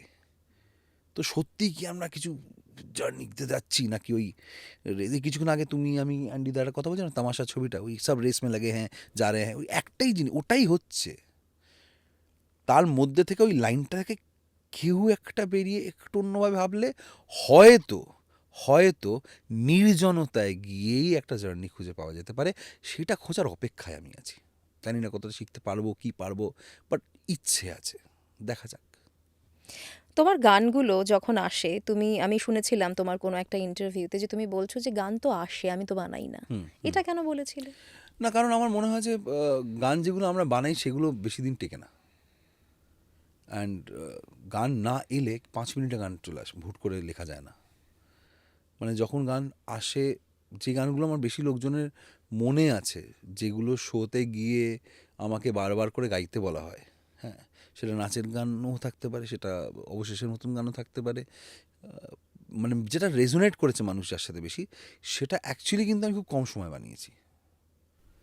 5 মিনিটের মধ্যে একটা হুট করে চলে এসে করে লিখে যাচ্ছি। কি করে সম্ভব? তাহলে কি কে করে সেটা? সম্ভব? কে দিচ্ছে? আমি এটা বলি যে it's not important how well you are connected. কাজের ক্ষেত্রে আমি how well you are connected. কোথাও একটা আমি মনে করি হয়তো ইউনিভার্সে গান ঘোরে, অ্যান্টেনার মতন একটা কিছু একটা বার করে রাখতে হয়। অ্যান্টেনাটা যখন সিগন্যাল ঠিকঠাক দেবে, ওই জাদু উপর থেকে এসে এসে জাদু জাদু করে দিয়ে চলে যাবে, একটা গান চলে আসবে, এটা মানে চলে আসে। মানে সত্যি 5 5 মিনিটে নয়তো গান কী করে পুরো গান কমপ্লিট হয়ে গেল। আর অনেক গানের জন্য বসে 2 দিন 3 দিন ধরে স্ক্র্যাচ উড়িয়ে যাচ্ছি, লিখে যাচ্ছি, উড়িয়ে যাচ্ছি, লিখে চেষ্টা চলছে, ওটা অ্যান্টেনারা ঠিক করে সিগন্যাল ধরছে না। একটা স্পিরিচুয়াল সাইড প্রত্যেকটা মানুষেরই আছে, কেউ স্বীকার করুক বা না করুক, কোনো না কোনোভাবে আমরা স্পিরিচুয়ালি কানেক্টেড। তুমি এটাকে কিভাবে ফিল করো? আমার আমার কর্মের দিক থেকে স্পিরিচুয়ালিটি, কর্মের দিক থেকে সেটা শুধু কাজের, মানে কাজের নয়, সেটা মানুষের প্রতিও আমার যেটা রয়েছে। দেখো, আমি তো খুব বেশি মানুষের জন্য কিছু করি না, আমি এখনও পলিটিক্স বা নেতাগিরি কিছু করি না যে। দেখো, আমার মনে হয় তুমি যেটা করো সেটা অ্যাকচুয়ালি মানুষের জন্য করা। অনেক মানুষ যারা ডিপ্রেশনে রয়েছে, তাদের লাইফের অনেক সিচুয়েশনের সঙ্গে তারা তোমার গানকে রিলেট করতে পারে, হয়তো একটু কমফর্ট পায়, হয়তো একটু শান্তি পায়। এটা বিশাল বড় পাওয়া। এটাই আমরা এটাই করতে পারি, এছাড়া আর কিছু করতে পারি না। দুটো মানুষ যদি ওই বন্ধুর বিয়েতে নাচলো, আনন্দের দুটো মুহূর্ত পেলো, পার্টি করার সময় রাত্রিরে আমাকে ভিডিও কল করলো, তোমার গান এখানে আমরা গাইছি, আমি ওটাই ভালো আছে তো জীবনে। ওই সারাদিনে ঝামেলার পর ওই 4টে বন্ধু মিলে একটু ভালো সময় কাটাচ্ছে, আমি তাতেই খুশি। আমার কাছে এটাই, মানে আমার কাছে কাজটাই যদি, I think spirits connected, spirituality মানে মানুষের তো সবটাই আমরা সোলগুলো তো রয়েছে। এবার যদি আমরা স্পিরিটস আর কানেক্টেড, তো we are on a spiritual path. কারণ যে জয় ভগবানই মানুক না কেন, আমি ক্লাস 9 থেকে দুর্গাপুজোয় বসি। আমার দাদু 40 বছর পুজো করেছেন। ক্লাস 9 থেকে ওই একটা সময় যখন শুরু করেছিলাম দুর্গাপুজো করতে, ক্লাস 9 10 11 12, তখন আমি ওখান থেকে নড়তাম না। স্পেশালি ক্লাস 9 10 11 ওই সময়টা, মানে আমি পুজোর সময় মানে 5 দিন 6 দিন ওখানে আমি বসে আছি, তো বসেই আছি, সকালে রাত্রিরে। বরং যিনি মেন পুরুষ ছিলেন আমায় বলতেন, লজ্জা বেরো এখান থেকে। আর কেন, ভাল লাগছে এখানে আমার। বলে, কত বয়স তোর? সদ্য ক্লাস 9 10 পড়িস, যা ঘুরে বেড়া বন্ধুদের সাথে, জিন্স পর, যা ঘুরে বেড়া। আর না, আমার এখানে ভালো লাগছে। বলে, আবার মায়ের কাছে কাল সকালে আসবি। এটা মা মহামায়া, মহামায়ার পুজো। মা মহামায়া কিন্তু দেখেছিস তো, সবাই মিলে থাকে, সবাই মিলে আনন্দ করে, গোটা পরিবার একসাথে। যা পরিবারকে সময় দে, পুজো সম্পূর্ণ হবে না। তো আজকে তোকে পুজোটাকে যদি বুঝতে হয়, তোকে মায়ায় জড়াতে হবে। তারপর মায়া মুক্তি ফুক্তির কথা পরে আসবে, আগে তুই মায়ের সাথে জড়া, জীবনটা একটু আনন্দ করে বাঁচ। ওই মেন পুরোহিত আমায় বলেছিলেন, যা ঘোর, গান গা, তুই তো গান গাস, যা গান গা। তখন আস্তে আস্তে ব্যান্ড, স্কুল ব্যান্ডটা আস্তে আস্তে প্রফেশনাল হচ্ছে। তারপর শো করতে আছি, সকালে ওরমভাবে নামাবলী পড়ে আসছি। আর তখন স্কুলে থাকাকালীন যেই স্কুল ব্যান্ডটা পাড়ায় পাড়ায় শো করে বেড়াচ্ছি, গান গাইছি, তখন বাংলা ব্যান্ড করছি, হাতে ওইসব ব্যান্ড ফ্যান্ড পরে টরে উঠছি। সকালে সবাই বলছে কে এই ছেলেটা, রাত্রিরে বলছে কে এই ছেলেটা। মানে পুরো কন্ট্রাডিকশন। হ্যাঁ, একই স্টেটমেন্ট, কিন্তু একটু টোনটা চেঞ্জ হয়ে যাচ্ছে। স্পাইক ফাইক করে তখন হেভি চলতো, জেল টেল চুলে দেওয়া খুব চলতো হ্যাঁ, তখন। মানে আমাদের কলেজ টাইমে হ্যাঁ তো হ্যাঁ, ওটা অবশ্যই একদম একই টাইমের আমরা। হাতে বিটস ফিটস পরে সকালে নামাবলী দেখে কে এই ছেলেটা, রাত্রিরে বলছে কে এই ছেলেটা, একই ছেলে, বুঝতে পারছে না, বাট মজা লাগতো আমার। তখন ওই পুরুত মশাই বলতো যা ভালো করে গান গেয়ে আয়। তো ওই করতে করতে করতে করতে তারপর আস্তে আস্তে মানে ওই সকাল বিকেল যাওয়াটা, মাঝে মাঝে সকাল যাওয়া হলো। তারপর এখন আর লাস্ট 2-3 বছর 4 বছর যাওয়া হচ্ছে না। তার একটা কারণও হচ্ছে, মানে তার আগের বছর অবধি আমি যেটা করেছি, লাস্ট 2 বছর আগে অবধি হচ্ছে চাল কুমড়ো বলিটা আমি দিতাম, আর নবপত্রিকা নিয়ে চান করিয়ে আমি গিয়ে মন্দিরে স্থাপনটা করতাম। দুর্গা স্নানের সময় তার আগে থাকতাম। এই কয়েকটা জিনিস আমি করতাম। তো আর পুষ্পাঞ্জলির দিনকে পুষ্পাঞ্জলি দেওয়াতাম আর কি, হতো আর কি লাস্ট কিছু বছর আগে অবধিও। তারপর নতুন প্রজন্ম এলো, নতুন প্রজন্মকে নিজের হাতে যখন ওই দায়িত্বগুলো আবার, হ্যাঁ এবার তোরা সামলাটা বললাম, বুকে খুব কষ্ট হয়েছিল। মানে মায়ের ওপর অভিমান হয়েছে যে আমি আর করতে পারবো না। ঠিক এই কষ্টটা আমার ছোটোবেলা হয়েছিল, যে আমি যখন বড় হচ্ছি, হরিশ পার্কে স্লিপ চড়তে গেছি আমার মামার ছেলে মেয়েদেরকে নিয়ে, ওরা আমার থেকে অনেকটাই ছোটো। তো স্লিপ চড়তে গেছি, এবার আমি ওদের সঙ্গে, আমার তো ভাই বোন, বাট আমি ওদের থেকে বয়সে অনেক বড়, আমি তো ক্লাস 8-8-এ পড়ি। আমি স্লিপ চড়তে গেছি, আর দাদু চিৎকার করে বলছে এই ধামড়া নাম ওখান থেকে। এবার যেই বলেছে এই ধামড়ার নাম, আমার খুব হাতে লেগেছে। হয়তো মনটা তো বাচ্চা, ক্লাস 8-এই তো পড়ি, এবার ওর বাচ্চাটা আরও ছোটো, আর স্লিপে চড়তে পারবো না। এগুলো যখন একটা একটা করে এরকম জিনিসগুলো চলে যায় লাইফ হ্যাঁ, থেকে, ওই মুহূর্তগুলো কিন্তু আমরা আস্তে আস্তে ভুলে যাই, কিন্তু ওটা সেই মুহূর্তে বিশাল বড় একটা ব্যাপার। মানে লাগে, মানে প্রচণ্ড লাগে। আমি আর স্লিপ চড়তে পারবো না, আমি আর দোলনা চড়তে পারবো না, আমি আর মাঠে এসে খরগোশগুলোর সাথে খেলতে পারবো না, ঘাস খাওয়াতে পারবো না। মানে এই মাঠে ঢুকলেই এখন নয় আমার ছোটো জেনারেশনকে নিয়ে এসে ওরা খেলবে আর আমি দেখবো। আমি দূর, এখন তো আমি তো গেলে কোথাও গিয়ে, আমি তো আগে মন্দারমণি গেলে দেখি করে স্লিপটি বাজে কিনা, বেশ্যাতে গিয়ে যেখানে আমিও চড়তে পারবো কিনা, মানে আমি তখন হাতে লেগেছিলো। বাট এখন বলছি বাঁচিয়ে রাখতে হবে শৈশবটাকে, নাহলে হবে না। তো এনিওয়েজ, তো স্পিরিচুয়ালি সেভাবেই আমি ছোটোবেলা থেকে আমার কানেকশনটা রয়েছে। এবং আমি খুব বিশ্বাসী যে যত এই মানুষের সাথে কর্মসূত্রে আমাদের কানেকশনটা হবে, উইদাউট এনি ট্রানজ্যাকশন, যেখানে কোনো লেনা দেনা নেই, আমার গান কেউ শুনছে, সেখানে শুধু ওয়ান ওয়ে দেওয়াই। এবার সে ভালোবেসে আমাকে যদি একটা কমেন্টও করে দেয় যে দাদা আপনার গানটা মনটা ভালো করে দিল, খারাপ সময় আছে, এটা এটা ট্রানজ্যাকশন, কর্মে কর্মে ট্রানজ্যাকশন। ও কারোর প্রতি একটু ভালো জেস্চার দেখালো, আমি আমার গান তাকে দিলাম। The greatest transaction that can happen. স্পিরিচুয়ালিটির ব্যাপারটা কেন জানতে চাইলাম বলো তো, অবশেষেটা শুনলে না মনে হয় একটা ডিটাচমেন্ট, একটা বৈরাগ্য, এরম একটা ফিলিংস আসে কোথাও না কোথাও। এটা কিন্তু সব সময় সম্ভব নয় যদি একটা মানুষ স্পিরিচুয়ালি কানেক্টেড না থাকে। কিন্তু তোমাকে দেখলে মানুষ বুঝতে পারবে না সেটা। তুমি নর্মালি যেরকম ধরো ওই যে ব্যাপারটা, কেমন ছেলে আর কেমন ছেলেরও একটা ভাগ হয়ে যাবে। আচ্ছা, ছোটোবেলাটা একটু যাই। যখন ছোটোবেলার কথা মাঝে মধ্যে ঘুরে ঘুরে আসছে কিন্তু কথাটা বলা হচ্ছে না, একদম ছোট থেকে শুরু করি, গান এলো কিভাবে? গান এলো হচ্ছে তোমার মজার বিষয়। গান তোমার, আমি খুব একটা জানতাম না যে আমি গান পারি বা কিছু। বাবাকে গাইতে শুনতাম, বাবা দারুণ গাইতো, কিন্তু প্রফেশনাল। বাবা ক্রিকেট প্লেয়ার, বাবা ফ্লুট বাজাতো, বাবা হাওয়াইয়ান গিটার বাজাতো। বাবা, এখন বাবাকে আমি হাওয়াইয়ান গিটার কিনেও দিয়েছিলাম কিছুদিন আগে, বাট বাবার পার্কিনসন্স বলে খুব একটা বাজাতে পারে না, হাত কাঁপে। বাট ফ্লুট বাজাতো বাবা যখন নাকি, তখন আমি কাঁদতাম। ছোটবেলায়? হ্যাঁ, বাবা ফ্লুট বাজালে আমি কাঁদতাম, তখন খুবই ছোটো, কথা বলতে শিখিনি। তো মা বলেছে তুই ফ্লুট বাজিও না, কাঁদে। বাট আমি বড়ো হয়ে বাবাকে বলেছিলাম, বাবা তুমি ফ্লুটটা বাজানো ছেড়ে দিলে কেন, তুই কাঁদতিস। আর আমার খুব ভালো লাগতো। বলে তোর মনে আছে? না, হ্যাঁ মনে আছে, অদ্ভুত মনে আছে আমার। বাঁশি আর ভায়োলিন, এই দুটোর যে ধ্বনি, মানে আমার এত বেশি, আমি জানি না কেন আমি খুব ইমোশনাল হয়ে পড়ি। মানুষকে কাঁদতে দেখলে কাঁদো? প্রচণ্ড কাঁদি, মানুষকে কাঁদতে দেখে বলে শুধু নয়, ইন জেনারেল মানুষকে কাঁদছে না আমার আশেপাশে, বাট কোনো একটা কিছু দেখলাম, আমি বয়স্ক লোককে হাঁটতে দেখে, কোনো একটা বয়স্ক লোক, মানে আমি প্রতিবার দেখি যারা বয়স্ক মহিলা, বর তার, বৃদ্ধ বয়সে তারা হেঁটে যাচ্ছে, আমার গাড়ির সামনে দিয়ে গেলে আমি গাড়ি লাইট অফ করে দিই, আমি দেখি তারা জিতে গেছে জীবনে। আমার শহরে এখনও প্রেম হাত ধরে হাঁটে, তো সেখানে তাদেরকে আমি যখন ওভাবে দেখি আমার খুব ভালো লাগে। আমার ওই বৃদ্ধদের প্রেমটা দেখতে আমার যে কী ভালো লাগে, কী আনন্দ আমি পাই, সে বলে বোঝাতে পারবো না। আমি সিনেমা দেখে প্রচুর কাঁদি, প্রচুর কাঁদি। আমার আমার বন্ধুরা জানে যে আমার বন্ধুরা ভীষণ বিরক্ত হয় এর জন্য, আমাকে নিয়ে সিনেমা যেতে চাইতো না ওরা। তুই তো দেখি একটু পরে কাঁদতে শুরু করবি। আমি ভাবতাম আমি অ্যাবনর্মাল, তারপরে আস্তে আস্তে দেখলাম এরকম অনেক না, না, মানুষ আছে। অনেক মানুষ আছে, তুমি তুমি বেশ করো। এবং আমি মনে করি যেদিন আমি সিনেমা দেখে, সিনেমা দেখে শুধু কান্না না, আমি সিনেমা হলে গিয়ে এখনও, আমি সিনেমা হলে গেলে আমার আশেপাশে কেউ দেখলে হয়তো আমাকে ভাবে এই কী, মানে যারা আমায় চিনতেও পারবে তারাও বলবে এটা কী, আমি সিটি ফিটি মেরে দিই, আমি চিৎকারও করি, আমি কাঁদি। কারণ আছে, বিকজ আমি তো সেম কাজটা করি না। আজকে আমি যদি কোনো আর্ট দেখে, কারুর কাজ দেখে, আমি যদি আমার ইমোশনগুলোকে আটকাই, যে কে কী ভাবলো আমি কাঁদবো না, কে কী ভাবলো আমি সিটি মারবো না, আমি যদি নিজেকে আটকাই না, আমার আর্টের বহিঃপ্রকাশটা কোথাও গিয়ে এফেক্টেড হবে আমি মনে করি।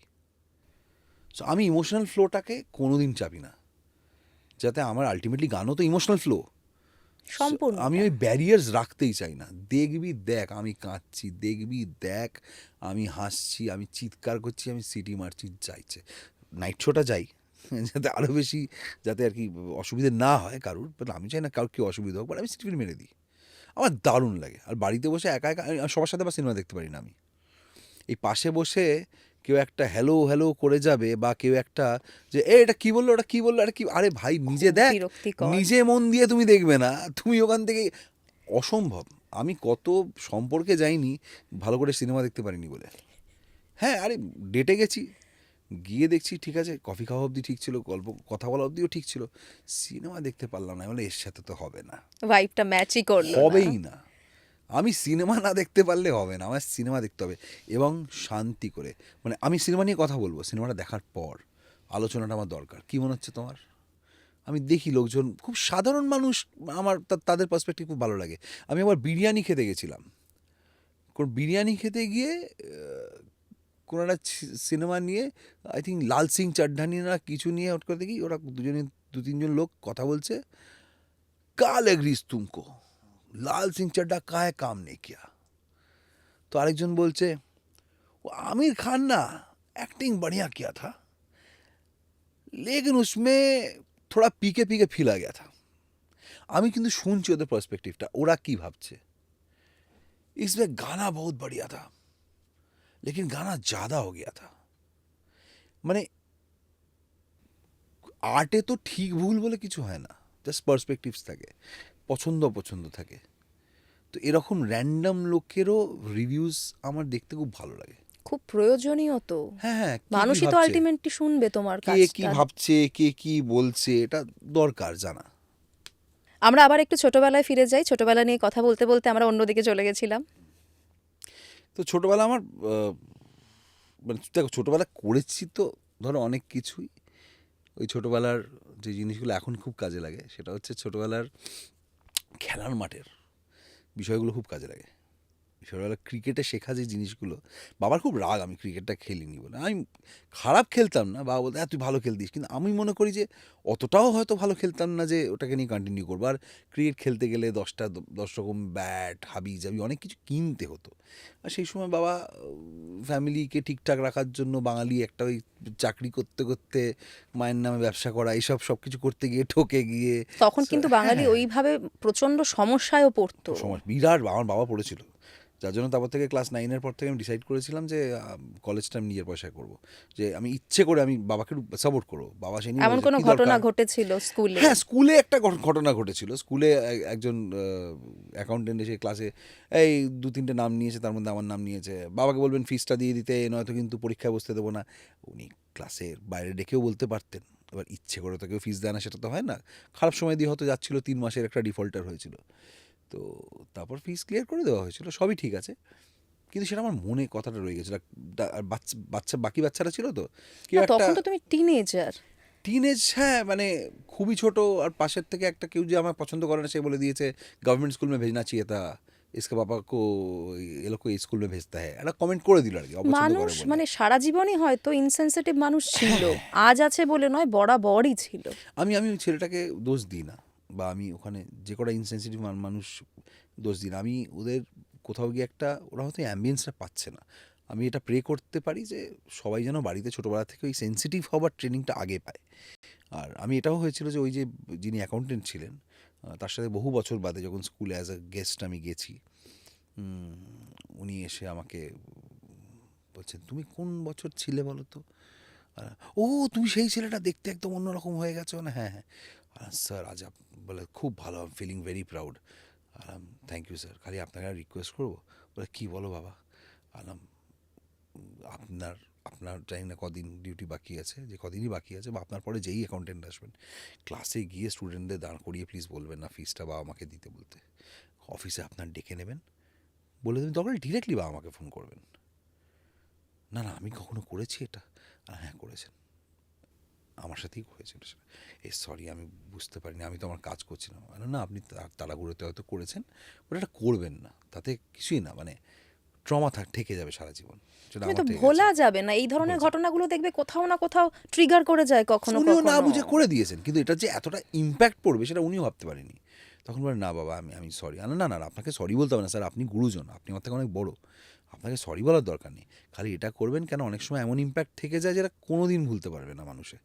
তো সেটা পরে আবার গিয়ে আমি বলেছি পরের জনকেও জানে বলে যায় সে, এটাই মানে একটু সেন্সিটিভ হলে বেটার হয়, কিছুই না, মানুষ বেটার ডিল করতে পারে জিনিসপত্রের সাথে। তুমি স্কুলের টাইম থেকে কি নিজে রোজগার করা শুরু করেছো আস্তে আস্তে? স্কুলের পর থেকে, স্কুলের পরীক্ষা আমার শেষ হয়েছে তারপর থেকেই আমি, তারপর থেকেই প্রথমে কল সেন্টার জয়েন করেছিলাম, 7 দিনে পালিয়ে গেছিলাম, কারণ ওখানে ঢপ দেওয়া চলছিল। আমি তো এই ঢপটা আমি দিতে পারবো না। আমাকে ফার্স্ট কল সেন্টারে ঢুকেই ওখানে একজন ছিল, কি নাম? নীল। বলে ওটা তো এখানে বলতে হয় না। না আমার সত্যিই ডাক নাম নীল। তখন বলছে, ও আচ্ছা, এখানে বেশিরভাগই তো নীল, অ্যান্ডি এসব নাম। কিন্তু এই নামগুলো সবার সেটা নয়, সবার নাম অন্য রকম। যাই হোক ঠিক আছে, পুরো নাম কেন? নীলায়ন চ্যাটার্জি। বলে দেখে তো খুব ট্যালেন্টেড মনে হচ্ছে। আর কী করে বুঝলেন? দেখে মনে হচ্ছে যে ভালো বাড়ির ছেলে, তুমি ঠিকঠাকই হবে। আর কিছু বলবেন? তবে হ্যাঁ, ইমিডিয়েট পালাও।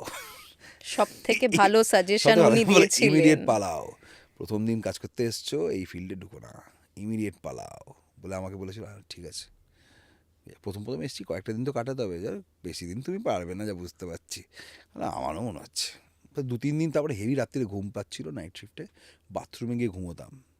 ওই বাইরে থেকে এজেন্ট নীল কাম আউট ফাম আউট বলতো, আমি বলতাম যে স্টমাক আপসেট, স্লিপিং। তখন বলছে না কাম আউট, আর আই ওন্ট। তো 2-3 দিনের মাথায় ও আই উইল কাম ইনসাইড, দেখতে পারবেন না, বেরোন এখান থেকে। তারপর বেরিয়ে দূর তেরি আপনার চাকরি বলে বেরিয়েছিলাম ওখান থেকে। তারপর ঢপবাজি কি চলছে করলে? মানে।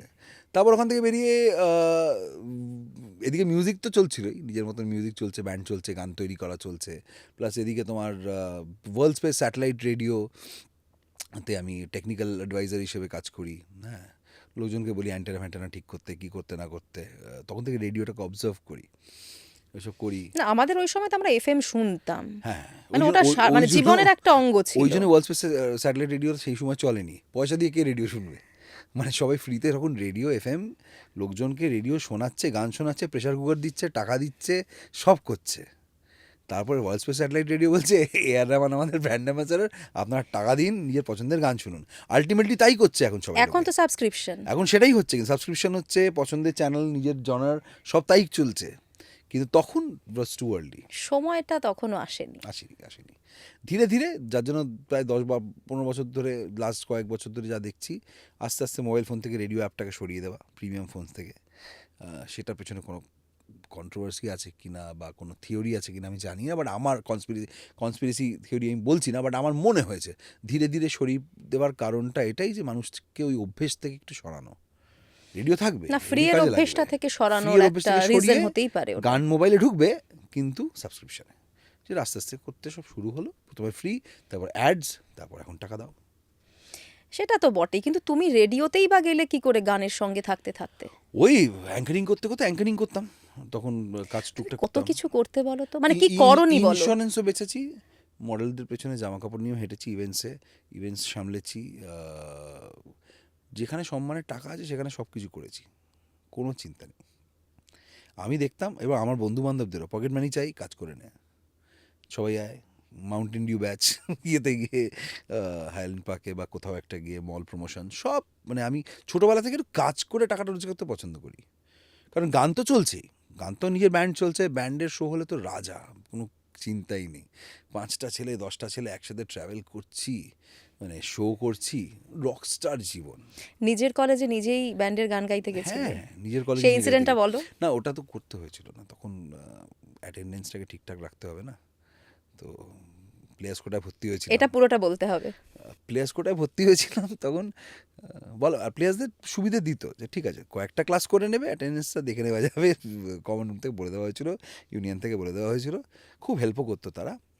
হ্যাঁ, কলেজের জন্য করছি, কলেজও ইউনিয়ন রুম থেকে দেখে নিচ্ছে সেটিং, কিন্তু ওই আর কি, মানে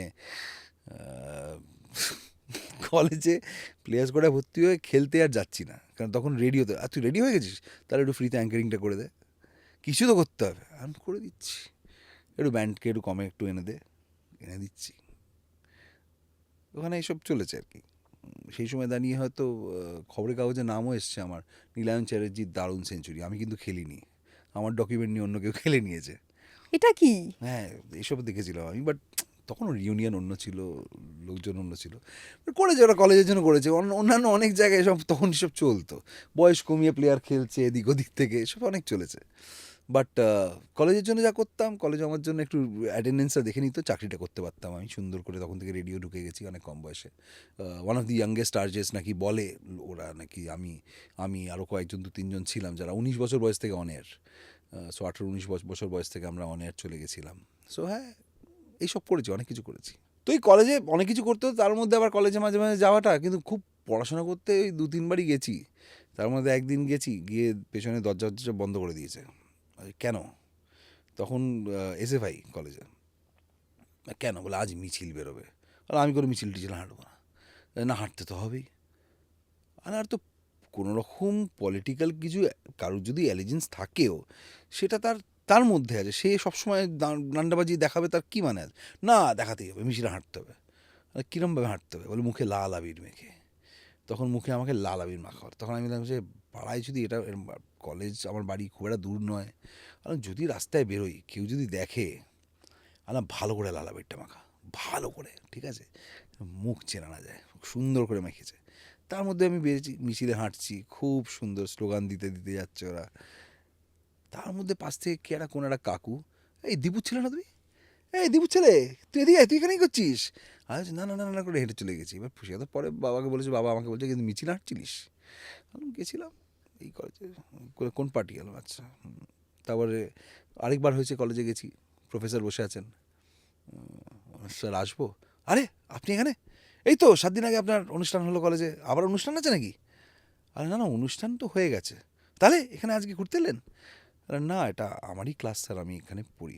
হতচ্ছাড়া, ক্লাস করিস না, তুই ক্লাস না করে এখানে ঘুরে বেড়াচ্ছিস খালি ড্যাং ড্যাং ড্যাং ড্যাং করলে, আরে ড্যাং ড্যাং না স্যার, ব্যান্ড বলে, ওই হলো আর কি, পড়াশোনা না করলে কিচ্ছু ড্যাং ড্যাং করলে হবে না। না তাতে ঠিক পড়াশোনা করতে গেলাম তো স্যার, বাইরে বেরিয়ে থাকো আজকে, ঢুকতেই দেবো না তোমাকে। ওই একদিন ঢুকতে দিল না ক্লাসে, তারপরে দিন মিছিলে হাঁটিয়ে দিল। তুই পড়াশোনা বাড়িতেই চলতো আর কি। মজাদার সময় ছিল ওটা তোমার হ্যাঁ, জীবনের। আমার জীবনে এখনও খুব মজাদার সময়, আমি মনে করি যে আমার জীবন ভালো জীবন, কোনো প্রবলেম নেই, কিচ্ছু নেই, দারুণ সুন্দর, যা হওয়ার সিনেমার মতন একটা গল্প, অ্যাডভেঞ্চার ভরা, সব ঠিক সিনেমার আছে। মতোই তো বটে বলো। হ্যাঁ, মানে তুমি এত কিছু করেছো জীবনে, পরপর পরপর একটা একটা করে স্টেপ উঠতে উঠতে উঠতে উঠতে চলছে জীবনটা, চলবে, আগে আরো অনেক কিছু তুমি অ্যাচিভ করবে। আমাকে একটা কথা বলো, তুমি যখন প্রথম মিউজিক ডিরেক্টর হিসেবে ব্রেকটা পেলে, সেটা কিভাবে হলো? মিউজিক ডিরেক্টর হিসেবে ব্রেক তো এই গল্প বলেছি আমি অনেক জায়গায়, যে ওই রেডিওরই ইন্টারভিউ করতে করতে দেবকে চিনতাম তো অনেক দিন ধরে। দেবদার সাথে আমার সম্পর্ক ধরো অনেক দিন ধরে। ও রেডিওতে যখন আমি অন্য স্টেশনেও ছিলাম তখন বাবু তো স্টেশনে আসছি একটু করাতে, একটু দেখে দিস না ভাই। হ্যাঁ ঠিক আছে চলে এসো। ওই করতে করতে করতে করতে এরকম একটা রেডিও ইন্টারভিউতে হুট করে আমাকে ফোন করে সকালে ঘুম থেকে তুলে এই স্টেশনের কিছু লোক, তারা বলে ভাই তেরে না করনা পড়ে এক মিউজিক্যাল সেগমেন্ট হ্যাঁ, মিউজিকটা তো অন্য কেউ করতে পারবে না, তো তুই এসে একটু করে দে। ঠিক আছে কী করতে পারে, পাসওয়ার্ড ছবি প্রমোশন ছিল। তো ওই একটা শব্দ নিয়ে আমরা যে প্যারেডি ফেরে না, প্যারেডি বানাতে বরং আমার বেশি খাটনি, অরিজিনাল কিছু একটা বানিয়ে দিচ্ছি, ট্রিবিউট দিতে চাইছো তো করে দিচ্ছি। ওরা একটা গান বানিয়ে কতক্ষণে আসবে, বলে 10 মিনিট আছে না, 10 মিনিটে 10 মিনিটে একটা গান বানাই। তুমি 10 মিনিটে গানটা হ্যাঁ বানিয়েছিলে? 10 মিনিট একটা পাসওয়ার্ড শব্দ নিয়ে গান বানিয়েছি। বলে লাইভই, ওটা রেকর্ড করা তো আর টাইম নেই, লাইভই শোনাতে হবে। বলে ঠিক আছে, তখন এই সেগমেন্টটা হয়, লাইভ শোনাই।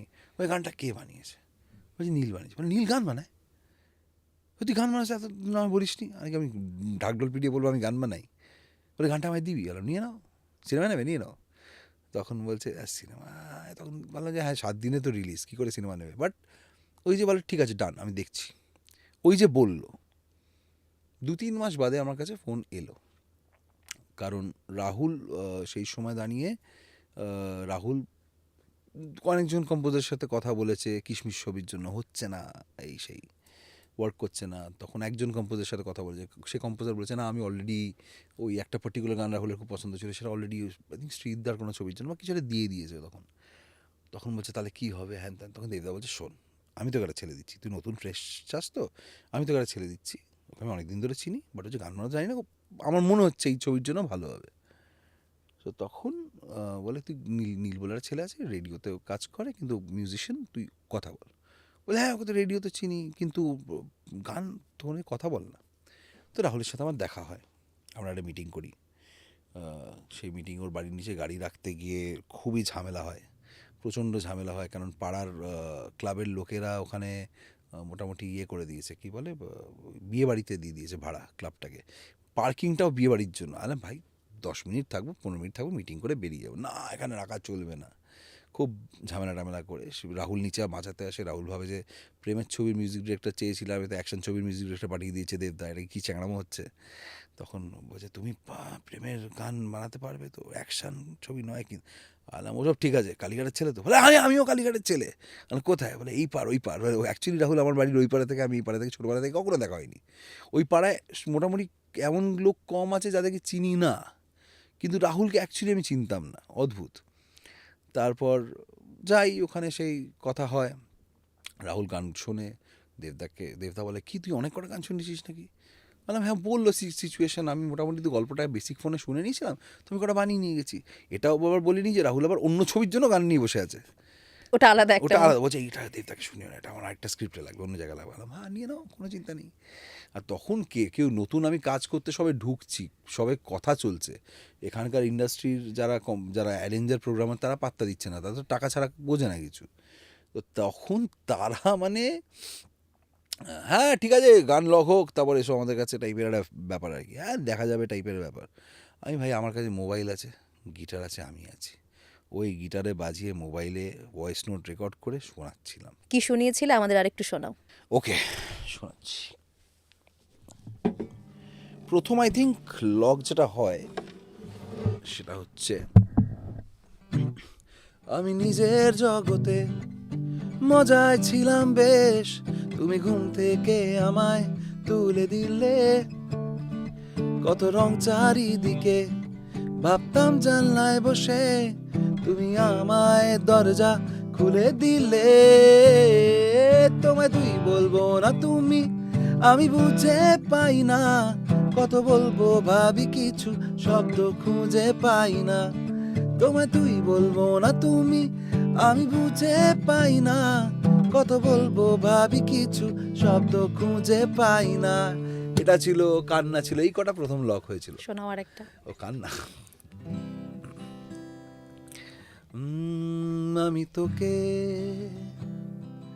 তোর মতন করে চিনতে পারিনি, তোকে নিয়ে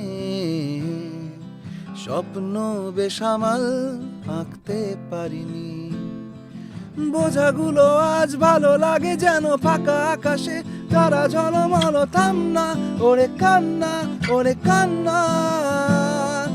বুঝিনি নাকি পারিনি বোঝাতে পেরেছি তোকে নিজেকে খোঁজাতে, ঘুম নেই আজ, ঘুম নেই আজ, ঘুম নেই। আমি তোকে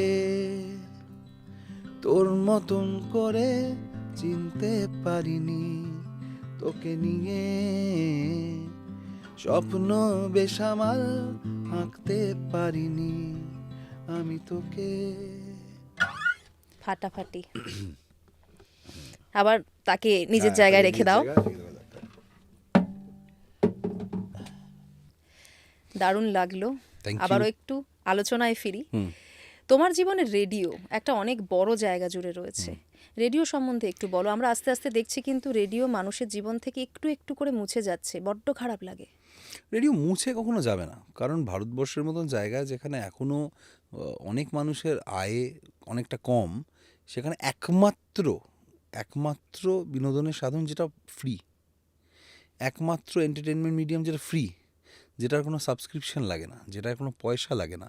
এবং রেডিও কেন বেশি দরকার, মানে রেডিও সেট তো কমে গেছে, এখন গাড়িতেই যেতে যেতে যেটুকু শোনা হয়, তাও বেশিরভাগ মানুষ এখন এই স্পটিফাই বা কিছু শুনছেন। কিন্তু রেডিও কখনো মুছে যেতে, এটা হয়তো ব্যবসায়ীরা বা দেশে যারা এটা নিয়ে রেসপন্সিবল তারা হয়তো জানতেন যে রেডিও মুছে তো যাবে না, কিন্তু সঙ্গে টাকাটা বেশি ইনকাম করতে গেলে আমাদেরকে একটু এই ধরনের স্ট্রিমিং প্ল্যাটফর্মসকে বা এদেরকে জায়গা করে দিতে হবে। কারণ একটা সময় অভ্যেস ছিল মানুষের, যেটা আমি বলছিলাম যে রেডিওটা ফ্রিতে এত কিছু দিচ্ছে যে কেউ টাকা দিয়ে গান শুনবে সেটাতে রাজি নয় কেউ। আর তারপর তো পাইরেসিও এমন হতে শুরু করলো, গান ব্লুটুথে পাঠানো, এত কিছু গান। আর আমাদের সময় তো বেস্ট ছিল, কোনো গান আমরা ক্যাসেট অর্ধেক সময় কোথায় বা কিনতাম, মানে দামি দামি ইংরেজি গানের ক্যাসেট বা সিডি কিনতে হতো না তখন ক্যাসেটে। আর সেটাও আর জিনিসটা প্রেমের ক্ষেত্রে খুব হেল্প করতো। 3 টাকা বা 2 টাকায় হিন্দি গান রেকর্ড করা যেত, আর 4 টাকা 5 টাকায় ইংরেজি গান করা যেত ওই ছোট্ট ছোট্ট দোকানগুলো, ছোট দোকানগুলোতে। আমাদের রাজবাড়িতে একটা ছিল, তো সেখানে গিয়ে লিস্টটা দিয়ে দেওয়া হতো যে যাকে পছন্দ হচ্ছে তার ফেভারিট গানের লিস্ট বা আমার পছন্দের কিছু প্রেমের গানের লিস্ট। সে চুপচাপ করে পাড়ার মধ্যে দাঁড়িয়ে দাঁড়িয়ে ডান দিক বাদিক তাকাচ্ছি, পাহারা দিচ্ছি বাইরে যে কেউ কাকা বা বাবা কেউ দেখে নেবে না তো। তাও তার মধ্যে টাকা জমিয়ে জমিয়ে ওই ক্যাসেটটাকে রেকর্ড করে রেডি করা, ওইটা এফার্ট নিয়ে গিয়ে তার জন্য একটা আর্ট হাতে বানিয়ে, যে কাগজটা বানিয়ে একটা ওই ক্যাসেটে তাকে দেওয়া। আমরা এটা করেছি আগে। এখনকার মানুষের মতন না, সেটা প্লেলিস্ট একটা তৈরি করে Spotify this is for you, খুব কম এফার্ট। মানে এখন হয়তো এফার্ট কম প্রেমে বলেই হয়তো প্রেম আবার টিকতে একটু অসুবিধা হয়। Anyways let's get back to our radio. তো এই রেডিওর সেটস কমে যাচ্ছে, এবং রেডিও সেট কমে যাওয়াতে যেটা হচ্ছে যে মার্কেট ছোট হচ্ছে।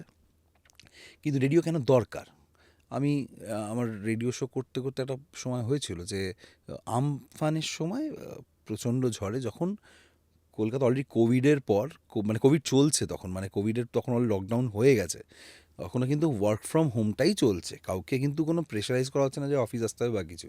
বাট আমরা যারা মিডিয়াতে বা রেডিওতে কাজ করে আমাদের থাকি, তো যারা বেরোতেই করেছি, হতো, কিছু করার করার নেই, ছিল না। বেরোতেই হবে। যারা মিডিয়াতে রেডিওতে বা এসেনশিয়াল সার্ভিসে কাজ করেছে তাদেরকে কিন্তু কোভিড হলে হবে, কিন্তু আমাদের এক পেট চালাতে হবে, সেকেন্ড মানুষের জন্য আমরা কাজটা করছি, ইনফরমেশন পৌঁছবে কারা আমাদের করতেই হবে এটা।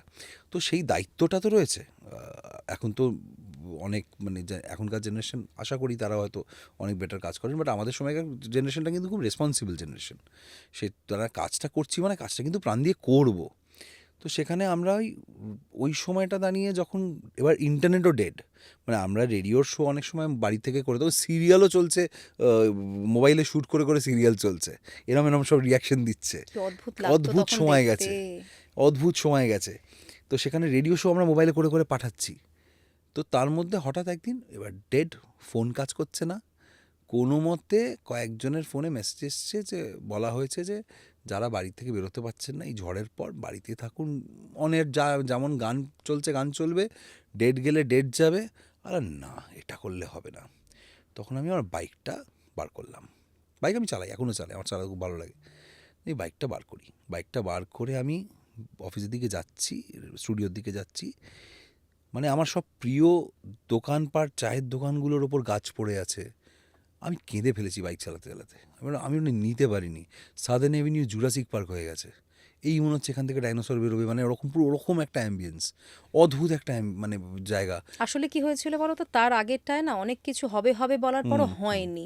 আই থিঙ্ক ফোনই ছিল ওটা। হতে পারে, হতে তারপর পারে, হ্যাঁ। আমফানটা ভয়ঙ্কর হয়ে গেল। প্রচণ্ড ভয়ঙ্কর, মানে আমি ওটা মানে দোকানগুলোর ওপর পড়ে আছে, এমনি রাস্তাঘাট শহরের ফাঁকা ছিল, তার উপর ভেঙে গেছে দোকানগুলো, কত মানুষের ক্ষতি, রাস্তা প্রত্যেকটা রাস্তা ব্লকড। বাইক থেকে নেমে বাইকটাকে এরকম করে কাত করে গাছের তলা দিয়ে বার করে ওই ভারী বাইক আমিও কোনো মতে গিয়ে ওই করে করে পৌঁছেছি স্টুডিওতে। কিন্তু ওই যে পৌঁছলাম তার মধ্যে মনে হচ্ছে শুনবে কে, কানেকশান আছে অর্ধেক জায়গায়, ইলেকট্রিসিটি নেই। তখন আমার কালীঘাটের বাড়িটা খুব কাজ দিয়েছিল, ইলেকট্রিসিটি কিন্তু টুক করে চলে এসেছিলো ফর ভ্যালিড রিজনস। ওই এলাকায় ইলেকট্রিসিটি ফার্স্ট চলে আসার পেছনে কারণ ছিল। তো এবার তারপর এনিওয়েজ যখন স্টুডিওতে পৌঁছাই, কিন্তু ওই প্রথম 3-4টে ফোন কলের মধ্যে একটা ফোন কল আসে, কারণ রেডিওতে তো ল্যান্ডলাইন, রেডিওতে তো আর নেটওয়ার্কের ফোন নয়, কলার আইডিও নেই যাতে কেউ বায়াসড ফোন তোলাতুলি করতে না পারে। তো সেইখানে একটা ফোন আসে যে আমি উত্তর কলকাতায় আমি দক্ষিণ কলকাতায় অমুক এলাকা থেকে বলছি, আমার মা উত্তর কলকাতার অমুক জায়গায় থাকেন, ওই পাড়াতে মা থাকেন, ফোনে পাওয়া যাচ্ছে না, আমার খুব দুশ্চিন্তা, আমি বুঝতে পারছি না মা ওখানে কেমন আছেন, কোনোভাবেই যোগাযোগ করতে পারছি না, কি করা যায়, আপনারা কি হেল্প করতে পারবেন? আমি বলছি দেখছি, চেষ্টা করছি। বলে আর কাউকে ফোন করবো, কারোর ফোন পাওয়া যাচ্ছে না, পুলিশ বা অন্যান্য মানুষজন তারাও 10টা কাজে ব্যস্ত, রাস্তা ক্লিয়ার করতে তারা অনেক কিছুতে ব্যস্ত। তো কীভাবে কী করা যায়? তখন আমি অন এয়ার অ্যানাউন্স করি যে অমুক নাম, তার মা অমুক জায়গায় থাকেন, আপনারা যদি কেউ আশেপাশ থেকে শুনছেন আমাকে একটু খবর যদি দিতে পারেন খুব ভালো হয়। 15 থেকে 20 মিনিটের মধ্যে আমার কাছে ফোন কল আসে। আমি ওই পাশের পাড়ায় থাকি, আমার নাম বিশু, কিছু একটা এরকম নাম ছিল। আন্টি ঠিক আছে, কাকিমা আন্টি ঠিক আছে বলে দেবেন, কোনো চিন্তা নেই, আমরা সবাই আছি, পাড়ার ছেলেরা আমরা বেরিয়েছি, বয়স্ক মানুষদের কোনো অসুবিধা হলে আমরা দেখে নিচ্ছি। এইটাই তো আমার কলকাতা শহর, আর এই জন্যই ল্যান্ডলাইন দরকার বাড়িতে একটা, আর একটা রেডিও সেট দরকার, কারণ আপদে বিপদে ওই ওই ওই ওই রেডিও সেটটা কিন্তু আপনাকে যে কোন কোন সিচুয়েশন থেকে বার করতে পারে, এটা কিন্তু মানে তুমি এটা একটা আমার উদাহরণ পেয়েছো উদাহরণ সামনে থেকে। সামনে, মানে আমার একদম হাতে নাতে আমার দেখায় যে এই মানে এইটা দেখা যায় এটাই এটাই হিট হতে পারে। এবং তারপর থেকে তো মানে ওই ওই জন্যই তো আমি আজও রেডিও ছাড়তে পারিনি। আমার রেডিওর প্রতি ভালোবাসাটা আজও আমার রয়েছে, কারণ আমার রেডিও ক্যারিয়ারে 2-3টে এরকম কয়েকটা ইনসিডেন্ট হয়েছে যেগুলো আমাকে এত এত মানে ইন্সপায়ার্ড ফিল করায় না, মানে ওই মানুষজনের সাথে ওই যে কমিটমেন্টটা, ওই যে টাইমের কমিটমেন্টটা, মানে ঠিক যেমন মায়ের বাড়িতে কেউ খাবার না পেলে, বাচ্চাটা খাবার না পেলে যেতে ইচ্ছে করে, আমার না মনে হয় যে অপেক্ষা তো করছে, আমার জায়গায় অন্য কারোর শোটা গেলে উপায় থাকে না, মাঝে মাঝে কিছু করার নেই, বাট কেউ কেউ যদি অপেক্ষা করে, কেউ যদি, যাকে আমি চিনি না, কারণ এরকম অনেক মানুষকে তো হয়েছে, আমার শোতে দুজনের আলাপ হয়েছে, তারা 3 বছর বাদে 4 বছর বাদে ফোন করে আমায় বলেছে, দাদা ছেলের অন্নপ্রাশনে আসতে হবে, আপনার সাথে সেই ফোন নম্বর এক্সচেঞ্জ করেছিলাম, তারপর তো বিয়েও করি আমরা, ছেলের অন্নপ্রাশনে আসতে হবে। যাওয়া হয়নি সব সময়, কিন্তু এই যে কানেকশনটা হয়ে যায়, এটা কি অদ্ভুত ভালো লাগা অদ্ভুত বলো তো। অদ্ভুত অদ্ভুত অদ্ভুত অদ্ভুত, মানে হাসপাতাল থেকে মেসেজ এসছে যে একজন, মানে উনি বেশি দিন থাকবেন না, কথাও বলতে পারেন না, কিন্তু ওয়ার্ড বয় যখন আপনার রেডিও শোটা চালায় তখন উনি হাসেন, মুখে হাসি ফোটে, আর কীরকম একটাভাবে কথা বলার চেষ্টা করে। আমি ওনার সাথে দেখা করতে গেছিলাম কেপিসিতে, আমি দেখা করতে গিয়ে প্রথমে তো বুঝতে পারছেন না কে, তারপর আমি ওনার সামনে রেডিওতে যেরকম কথা বলি ওরকম করে কথা বলার চেষ্টা করেছিলাম, উনি ত ত ত ত ত ত করে আর কিছু বলার চেষ্টা করলেন আমাকে। আমি এগুলো কখনো ভুলতে পারবো? একটা মানুষের পক্ষে যে যে ইমোশনাল, যে সেন্সিটিভ, সে কখনো এগুলো ভুলতে পারবে? আর এই কানেকশনটা একবার রেডিওর সাথে হয়ে যাওয়ার পর আমি রেডিও ছাড়তে পারি না, এই একটাই কারণে, কারণ আমার না জীবনে যেরকম মিউজিকেও আজকে কেউ নিজের বিয়ের কার্ডে যদি অবশেষের লাইন লিখে মানে ছাপিয়ে আমাকে পাঠাচ্ছে যে আপনার গানে আমি বিয়ের কার্ড ছাপালাম, কেউ যদি হাতে সারা জীবনের জন্য ট্যাটু করছে, আমার প্রথম কাজেই দেখে আমি তখন, এটা মানে ভগবানের কোথাও একটা পাথ যে তুই ঠিক পথে আছিস, ইউ আর টাচিং লাইভস। আমার দরকার নেই মিলিয়ন ভিউজ, 20 মিলিয়ন, আমি ওই বছরের শেষে আমি এবছর র্যাপ আপে এত মিলিয়ন দেখানোর দরকার নেই। আমার বরং ভয় লাগে আমার গান ভাইরাল হলে, আমার সত্যিই ভয় লাগে আমার গান ভাইরাল হলে। আমার বরং মনে হয় যে আন্ডার রেটেডটা প্রত্যেকটা ছবিতে পাচ্ছি কি না। এই যে লোকে প্রত্যেকটা ছবিতে কোনো না কোনো একটা গানের তলায় লেখে মিনিমাম যে আন্ডার রেটেড গান, under rated composer, under rated. আমার সব থেকে ভালো কমপ্লিমেন্ট ওটা লাগে। আমার আন্ডার রেটেডটা মনে হয় যে তার মানে আন্ডার রেটেডের মধ্যে একটা নিশ আছে। আন্ডার রেটেডের মধ্যে ওই বলে যে কিছু মানুষের জন্য সবাই সিঙ্গেল মলটা ফোট করতে পারে না। তা বলে কি আমি মাসের জন্য গান বানাতে চাই না? ডেফিনেটলি চাই। আমার টার্গেটটাই হচ্ছে যে এমন কোনো মাস সং যেটা মাসের মিউজিক্যাল টেস্ট বেটার করাতে পারবে, আমি সেইটা ক্র্যাক করতে চাই। এটা কিন্তু একটা দারুণ ব্যাপার, জানো তো। কোথাও না কোথাও এখন তুমি যদি সোশ্যাল মিডিয়ার কন্টেন্ট দেখো, তাহলে দেখবে আস্তে আস্তে না মানুষের রুচিটা কেমন অন্যরকম হয়ে যাচ্ছে। সেখানে যখন তুমি মানুষের টেস্টটা ভালো করার চেষ্টা করছো, রুচিটাকে চেঞ্জ করার চেষ্টা করছো, কিছু ভালো কিছু দেওয়ার চেষ্টা করছো, সেটা দারুণ একটা ব্যাপার। মানে আমরা ছোটোবেলা থেকে সত্যি কথা বলতে গেলে বাংলা ছবির গান কী কী শুনেছি বলো তো। আমি আজকে যদি এত ভালো ভালো কম্পোজার আমাদের বাংলায় এসেছেন, হেমন্তবাবু বলুন, ওদিকে তার সাথে আমরা মানে শ্যামল মিত্তির থেকে আরম্ভ করে মানে এত ভালো লেজেন্ডারি লোকজন কাজ করেছে। একটা সময় তো এটা ছিল যে মানে তুমি বলিউড রুল করেছেন তারা। হ্যাঁ, সলিল চৌধুরীর একটা ঘটনা আমি শুনেছিলাম, অদ্ভুত ঘটনা। সলিল চৌধুরী নাকি কম্পোজ করছিলেন ঘরের মধ্যে তার মিউজিশিয়ান দলের সাথে। তার মধ্যে একটা মিউজিক পার্ট কিছুতেই ক্র্যাক হচ্ছিল না। তো উনি ঘরে ঢোকেন, ওনার যে অ্যারেঞ্জার প্রোগ্রামার তো তখন অ্যারেঞ্জার, তখন বলছে কী হলো এখনও কাজ এগোয়নি কেন? বলছে এই ব্রিজটা কিছুতেই হচ্ছে না, এই মিউজিক পার্টটা কিছুতেই হচ্ছে না। তখন বলছে একটা বাচ্চা ছেলে গিটার বাজাচ্ছিল, ও বলছিল sir if you say can I try. তখন বলছে ট্রাই। সলিল চৌধুরী বলছেন ট্রাই। তো ওই ছেলেটি বাজিয়ে sir this can be the bridge. উনি তো ভারতবর্ষের নানা মানুষের সাথে কাজ করতেন, কারণ হি ওয়াজ আ ন্যাশনাল স্টার ইন মিউজিক। ছেলেটি বাজালো, সেই চৌধুরী ছেলেটার দিকে তাকালেন, তাকে বললেন যে ডান, কিপ ইট। ঘর থেকে বেরিয়ে নিজের ম্যানেজারকে জিজ্ঞেস, ছেলেটি একদিন খুব বড় মিউজিক ডিরেক্টর হবে। কে তিনি? নামটা ওর ছেলেটার নামটা কি বেশ? তখন ম্যানেজার বললেন Ilaiyaraaja. This is the legacy of Indian music.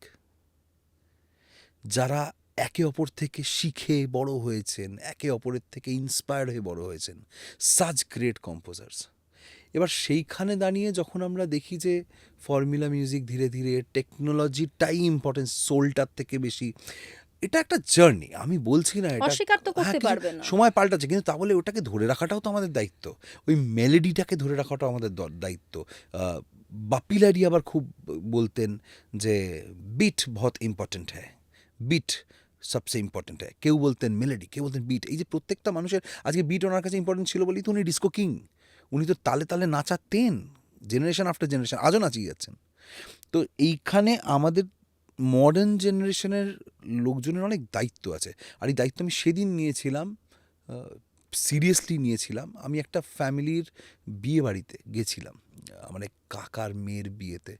তো সেখানে একজন দূর সম্পর্কের আমাদের দিদা ঠাকুরমার কেউ হন, উনি বলছেন তুই দীপের ছেলে না? তখন হ্যাঁ। শুনলাম তুই নাকি সঙ্গীত পরিচালনা করবি। তখন আমার প্রথম ছবি অ্যানাউন্স হয়েছে, রিলিজ হয়নি। আমি বললাম হ্যাঁ দিদা আমি তো করবো। কর ভালো করে কর, নাম ডোবাসনি। আর নাম ডোবাবো না? আরে তুমি পুরনো গানই শুধু শোনো না, নতুন গান শোনো না? না না নতুন কি হয় আমি খুব একটা শুনি না। কেন শোনো না? ছাড় না, আমি পুরনো গান শুনতেই ভালোবাসি, আমি আমার সময়ে ঠিক আছি।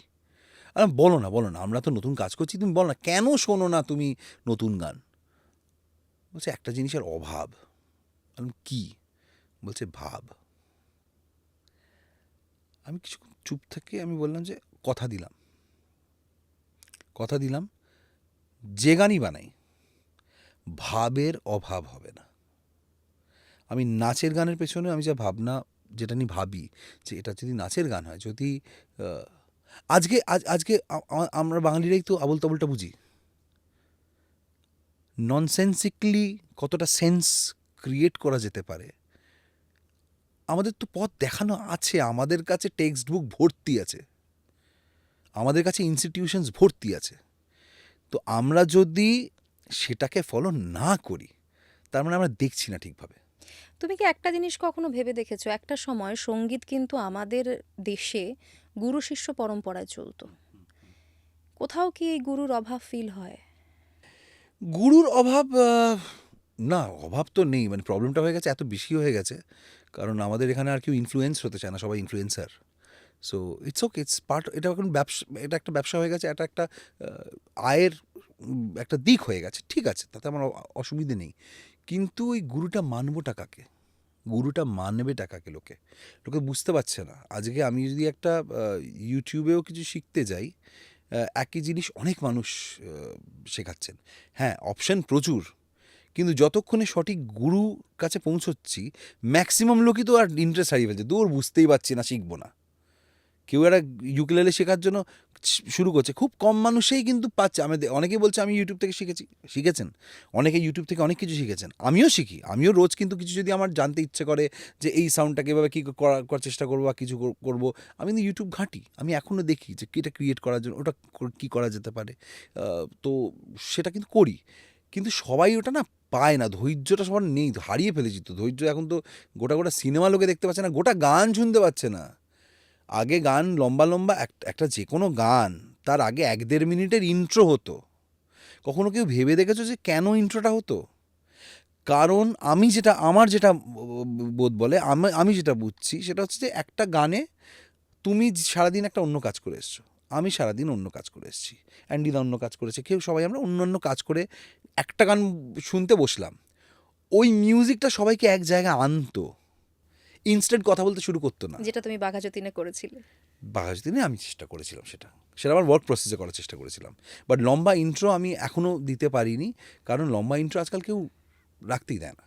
সেটা এখন তাদেরও দোষ নয়, না, এখন তো রিল কালচার, তোমায় হুকটা দিতে হবে। তোমাকে হুক দিতে হবে, এবং রেপিটেটিভ জিনিসপত্র খুব দরকার, মানুষের ধৈর্য কম বলে বক্তব্যটা শোনাতে হবে, বোঝাতে হবে, এখনকার যেরকম যে এখন ঠাকুর তেমন তার পুজো, কিন্তু ওই দরকার, ওই লং ইন্ট্রোজ আর নিডেড, ওই সবাইকে এক জায়গায় আনাটা দরকার। নাহলে তুমি বক্তব্য কী বলছো, অর্ধেক লোক তো শোনার জন্য তৈরিই নয়।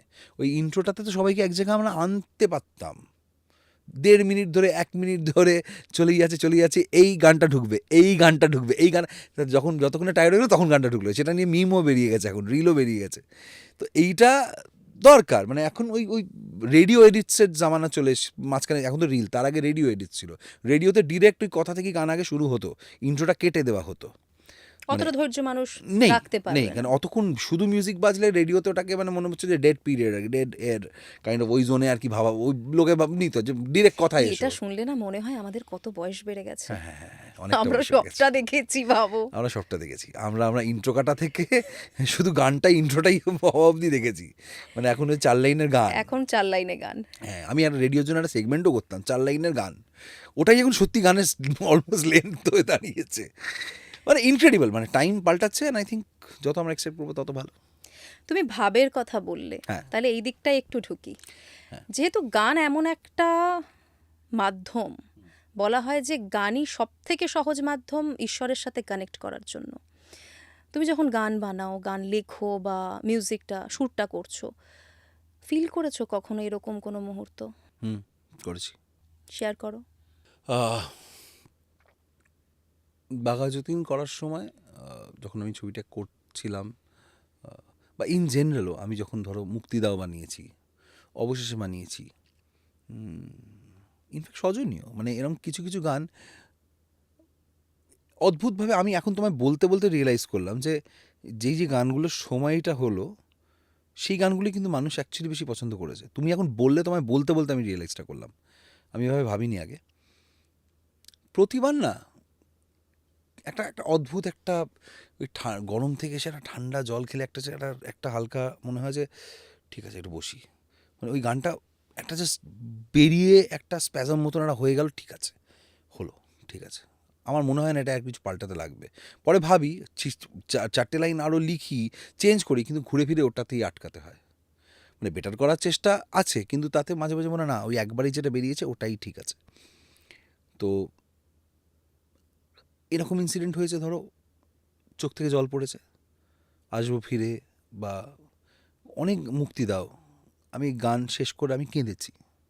ওই জন্য বহেমিয়ান র্যাপসডি সিনেমাতে যখন এই ফ্রেডি মার্কিউরিকে নিয়ে সিনটা দেখায়, যে যখন ও বহেমিয়ান র্যাপসডিটা উনি তৈরি করলেন, তখন তারপর উনি কাঁদলেন। প্রচণ্ড রিলেট করতে পেরেছিলাম যে কম্পোজার একটা গান তৈরি করার পর উনি কাঁদতে পারেন, উনি কাঁদেন যদি সত্যি কিছু একটা কানেক্ট, কোথাও একটা কানেক্ট। মানে আমি আমি আমি যখন প্রপারলি অদ্ভুত, আমরা যখন উত্তরবঙ্গ থেকে ফিরি, তখন আমাদের ওই মর্নিং ফ্লাইটটা যদি আমরা নিই, ফেরার সময় ডান হাতে পুরো রেঞ্জটা কাঞ্চনজঙ্ঘা দেখা যায়। আমি ফ্লাইটে বসে হাউ হাউ করে কেঁদেছিলাম। পুরীর সমুদ্রের একা দাঁড়িয়ে তখন চোখ থেকে জল বেরিয়েছে। গান বানানোর সময় এটা হচ্ছে, ঠাকুরকে দেখলেও আমাদের এটা হয়। কেন হয়? শুধু মূর্তিতেই কি স্পিরিচুয়ালিটি? না তো। না না, এটাই তো আমাদের বলছে যে আমার কর্মে ঠাকুর, আমার তোমার শিল্প তোমার ঈশ্বর। একদমই তাই। আমার কাছে ওই পাহাড়টাও তখন ঈশ্বর, আমার কাছে ওই সাগর ঈশ্বর। কিছু আমি তো কন্ট্রোল করছি না, নিজের থেকে হচ্ছে, আমি কাঁদছি, আবার নাচের গান বানিয়ে নিজে আমি নাচছি, সেটাতেও ঈশ্বর আছে। যদি ওই ইমোশনটা আমার না আসে, তাহলে আমি তো কানেক্ট করলামই না, যে শুনবে সেও কানেক্ট করবে না। গান হাজার অ্যাপ্রুভ হোক বা না, অনেক গান হয়েছে আমার অ্যাপ্রুভডই হয়নি অনেক গান, কিন্তু আমি এরকম গান তৈরি করে আমার ওটা হয়েছে। আমার কোথাও গিয়ে মনে হয়েছে যে না, এটা ঠিক থাক। আমি জানি এরকম অনেক গান আছে, আমাকে আমার ওই রাহুল বলো বা কয়েকজন বন্ধু যারা শুনেছে, বলেছে এটা তোর বেস্ট গান, এখনও বেরোয়নি। সেই স্ক্রিপ্ট রেডি, গান রেডি, ছবির 3টে গান রেডি, কিন্তু ওই ছবি এখানে কেউ প্রডিউস করবে সেই সাহসটা এখনও কেউ দেখায়নি, কারণ ছবিটার কনসেপ্টটাই একটু অন্যরকম। সে রাহুলেরও বেচারার দুঃখ যে এখানে এই ছবি কারোর সাহস নেই, এটা কেউ করবে, মানে সবাই যেরকমভাবে বাণিজ্যিক বিষয়টা ভাবে, এটা তো বাণিজ্যিক যদি রিটার্ন নাও দেয়, ঠিক আছে, এখন ইন্ডাস্ট্রি নিড অফ দি আর বাণিজ্যিক রিটার্নটা সত্যিই দরকার, নাহলে ইন্ডাস্ট্রি চলবে কী করে? কোনো একদিন হয়তো বুড়ো বয়সে বা কখনো যদি হয়, যদি লেখা থাকে, গান নিজের ভাগ্য নিয়ে আসে, হবে সেটা। তো এনিওয়েজ এটা হয়েছে। তারপর এরকম রেকর্ডিংয়ের মাঝখানে হয়েছে অদ্ভুত অদ্ভুত ইনসিডেন্ট, যে বাঁশি বাজছে এদিকে, একটা ছেলের বাড়িতে রেকর্ডিং হচ্ছিল দিনের সময়, বাঁশি বাজছে ওর এইদিকে স্টুডিও, আর ডান দিকের ঘরে খুব সুন্দর রাধাকৃষ্ণের মন্দির, এদিকে বাঁশি বাজছে।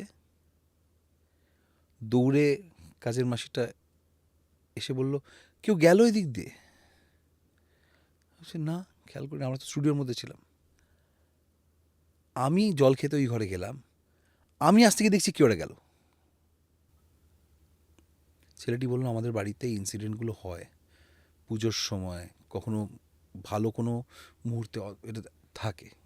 ওদের বিশ্বাস ওই বাড়িতে যে মাকে বিহারি ভালো কিছু নিজে এসে দেখে যান আর কি। বাঁশি শুনে তো আর অদ্ভুত একটা স্বাভাবিক। বাঁশির একটা পিস বাজছিল সেই সময়টা হয়েছে, না আমি বলছি এখনও গায়ে কাঁটা দিচ্ছে, এটা হয়েছে। তারপর অনেক সময় মনে হয়েছে যে ইস, আমার এখানে ঢাকটা দরকার, এখানে একটা ঢাকটা আমার লাগতো, এখন অড টাইমে ঢাক কোথায় পাবো? ওমা, স্টুডিওর নিচ থেকে এটা দুজন ঢাকি যাচ্ছেন,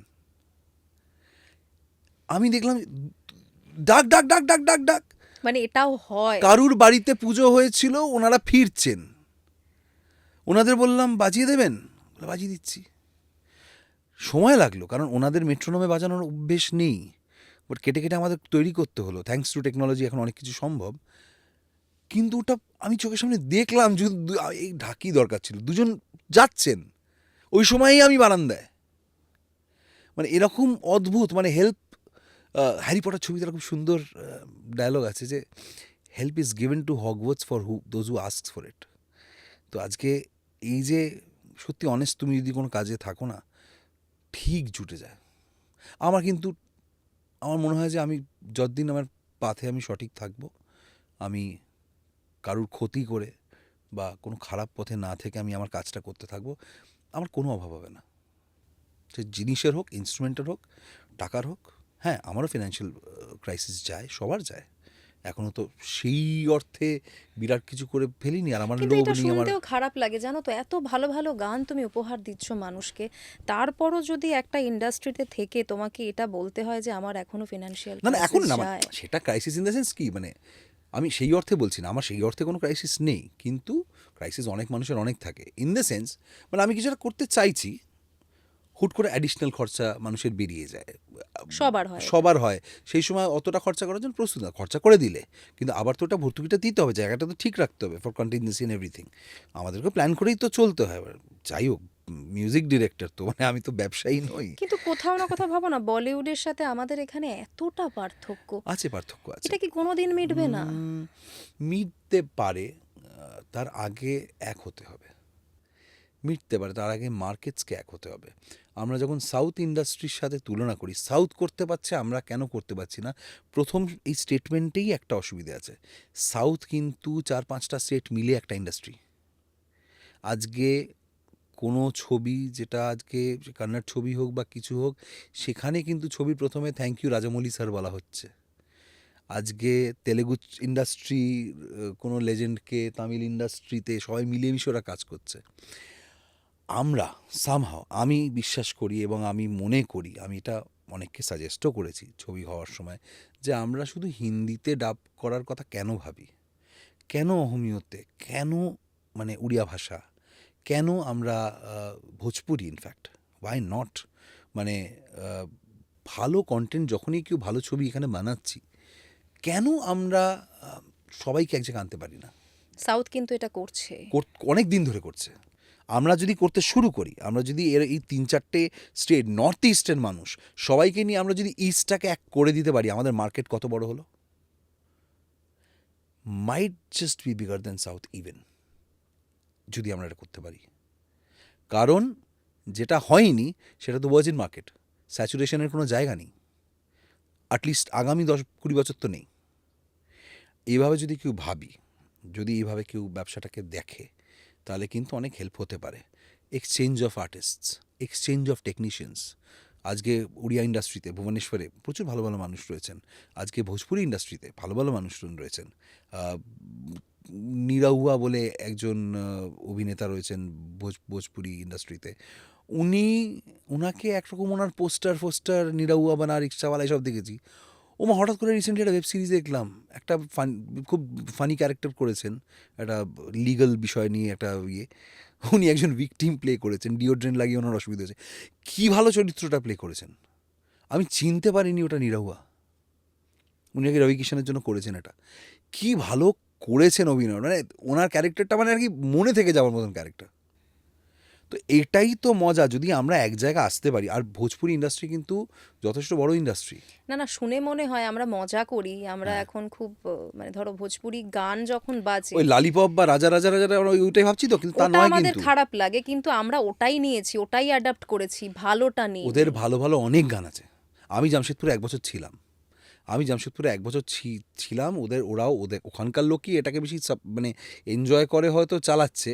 আমি বিদ্রোহে একদিন ঝাড়খণ্ডের ওই রেডিও স্টেশনে, আমি তখন 1 বছরের জন্য গিয়েছিলাম রেডিও নিয়ে, ওখানকার ছেলেপুলের সাথে বেটার কী করা যায় আলোচনা করতে, সব করতে। আমি 8-10 মাসের জন্য গিয়েছিলাম ওখানে।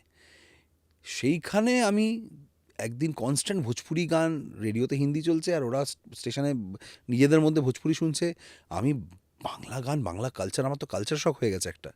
আমি গিটার তুলে চিৎকার করে রবীন্দ্রসঙ্গীত গাইতে শুরু করেছি।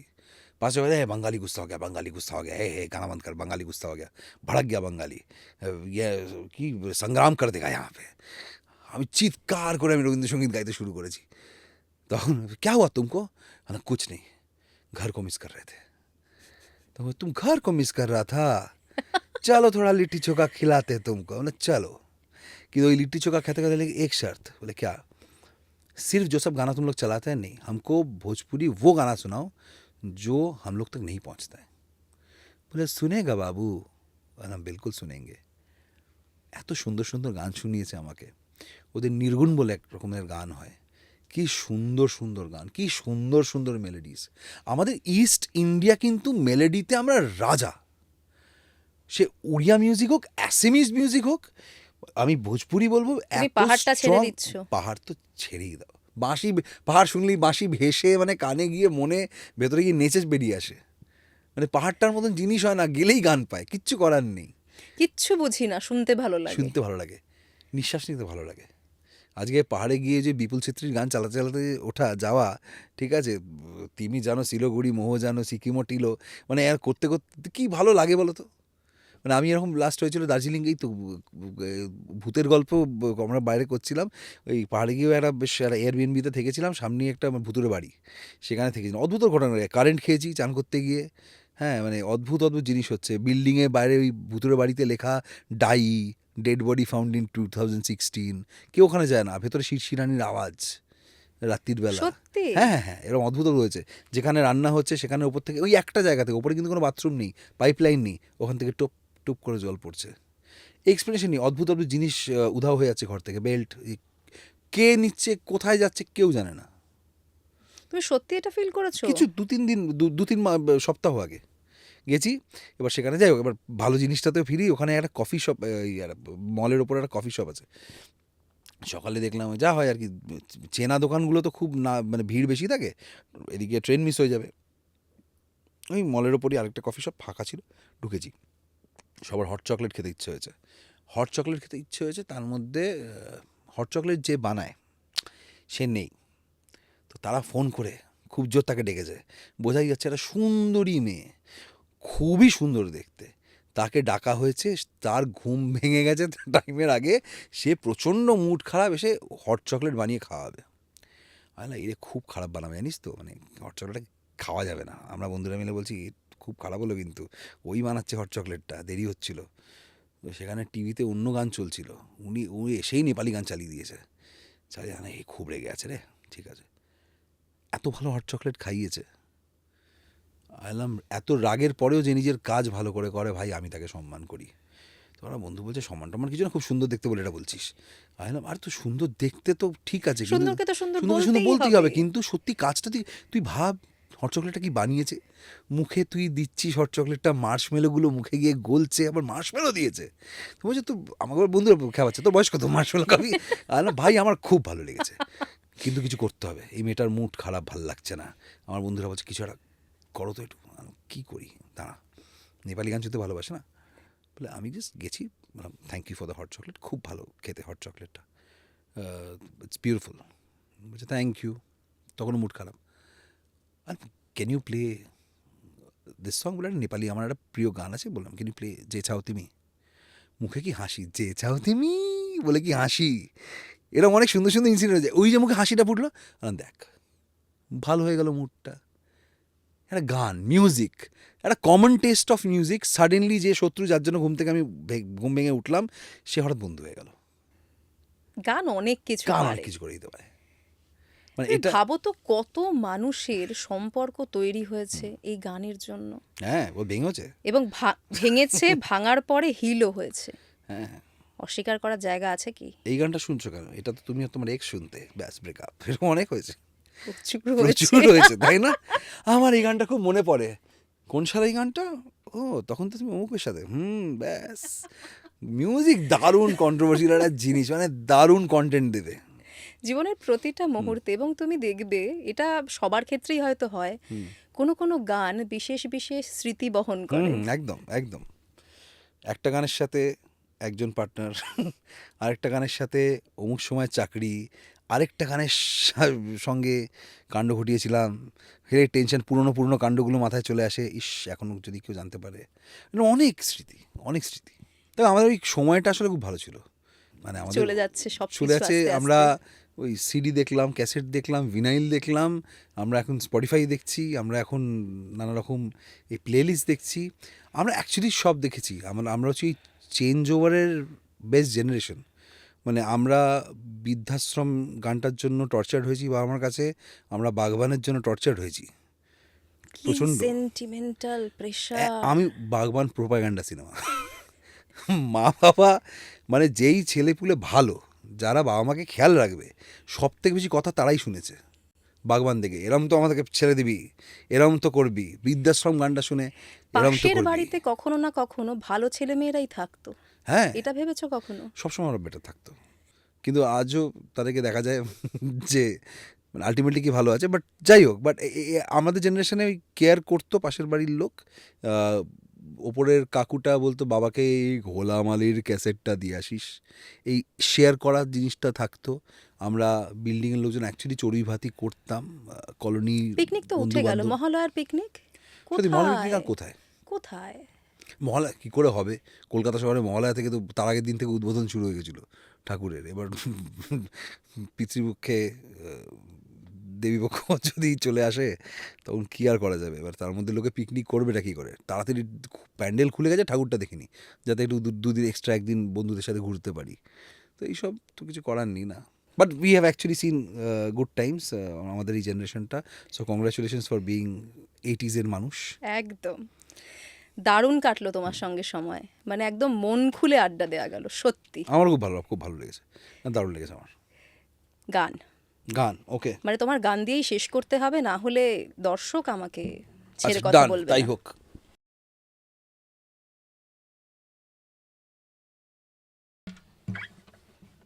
বিভাগী ফোন তোমাকে চাই, সব অজুহাত তোমাকে চাই, দেখা দেয়া তোমারই দায়, বলো তোমায় পাবো কোথায়? তোমাকে চাই ওই একঘেয়ে ক্যাফে গিটারের সুর, কংক্রিট ভিড়, বিদ্রোহে জিতে যাওয়া সেই পুকুর। সবাই তোমাকে চায়, বলো তোমায় পাবো কোথায়?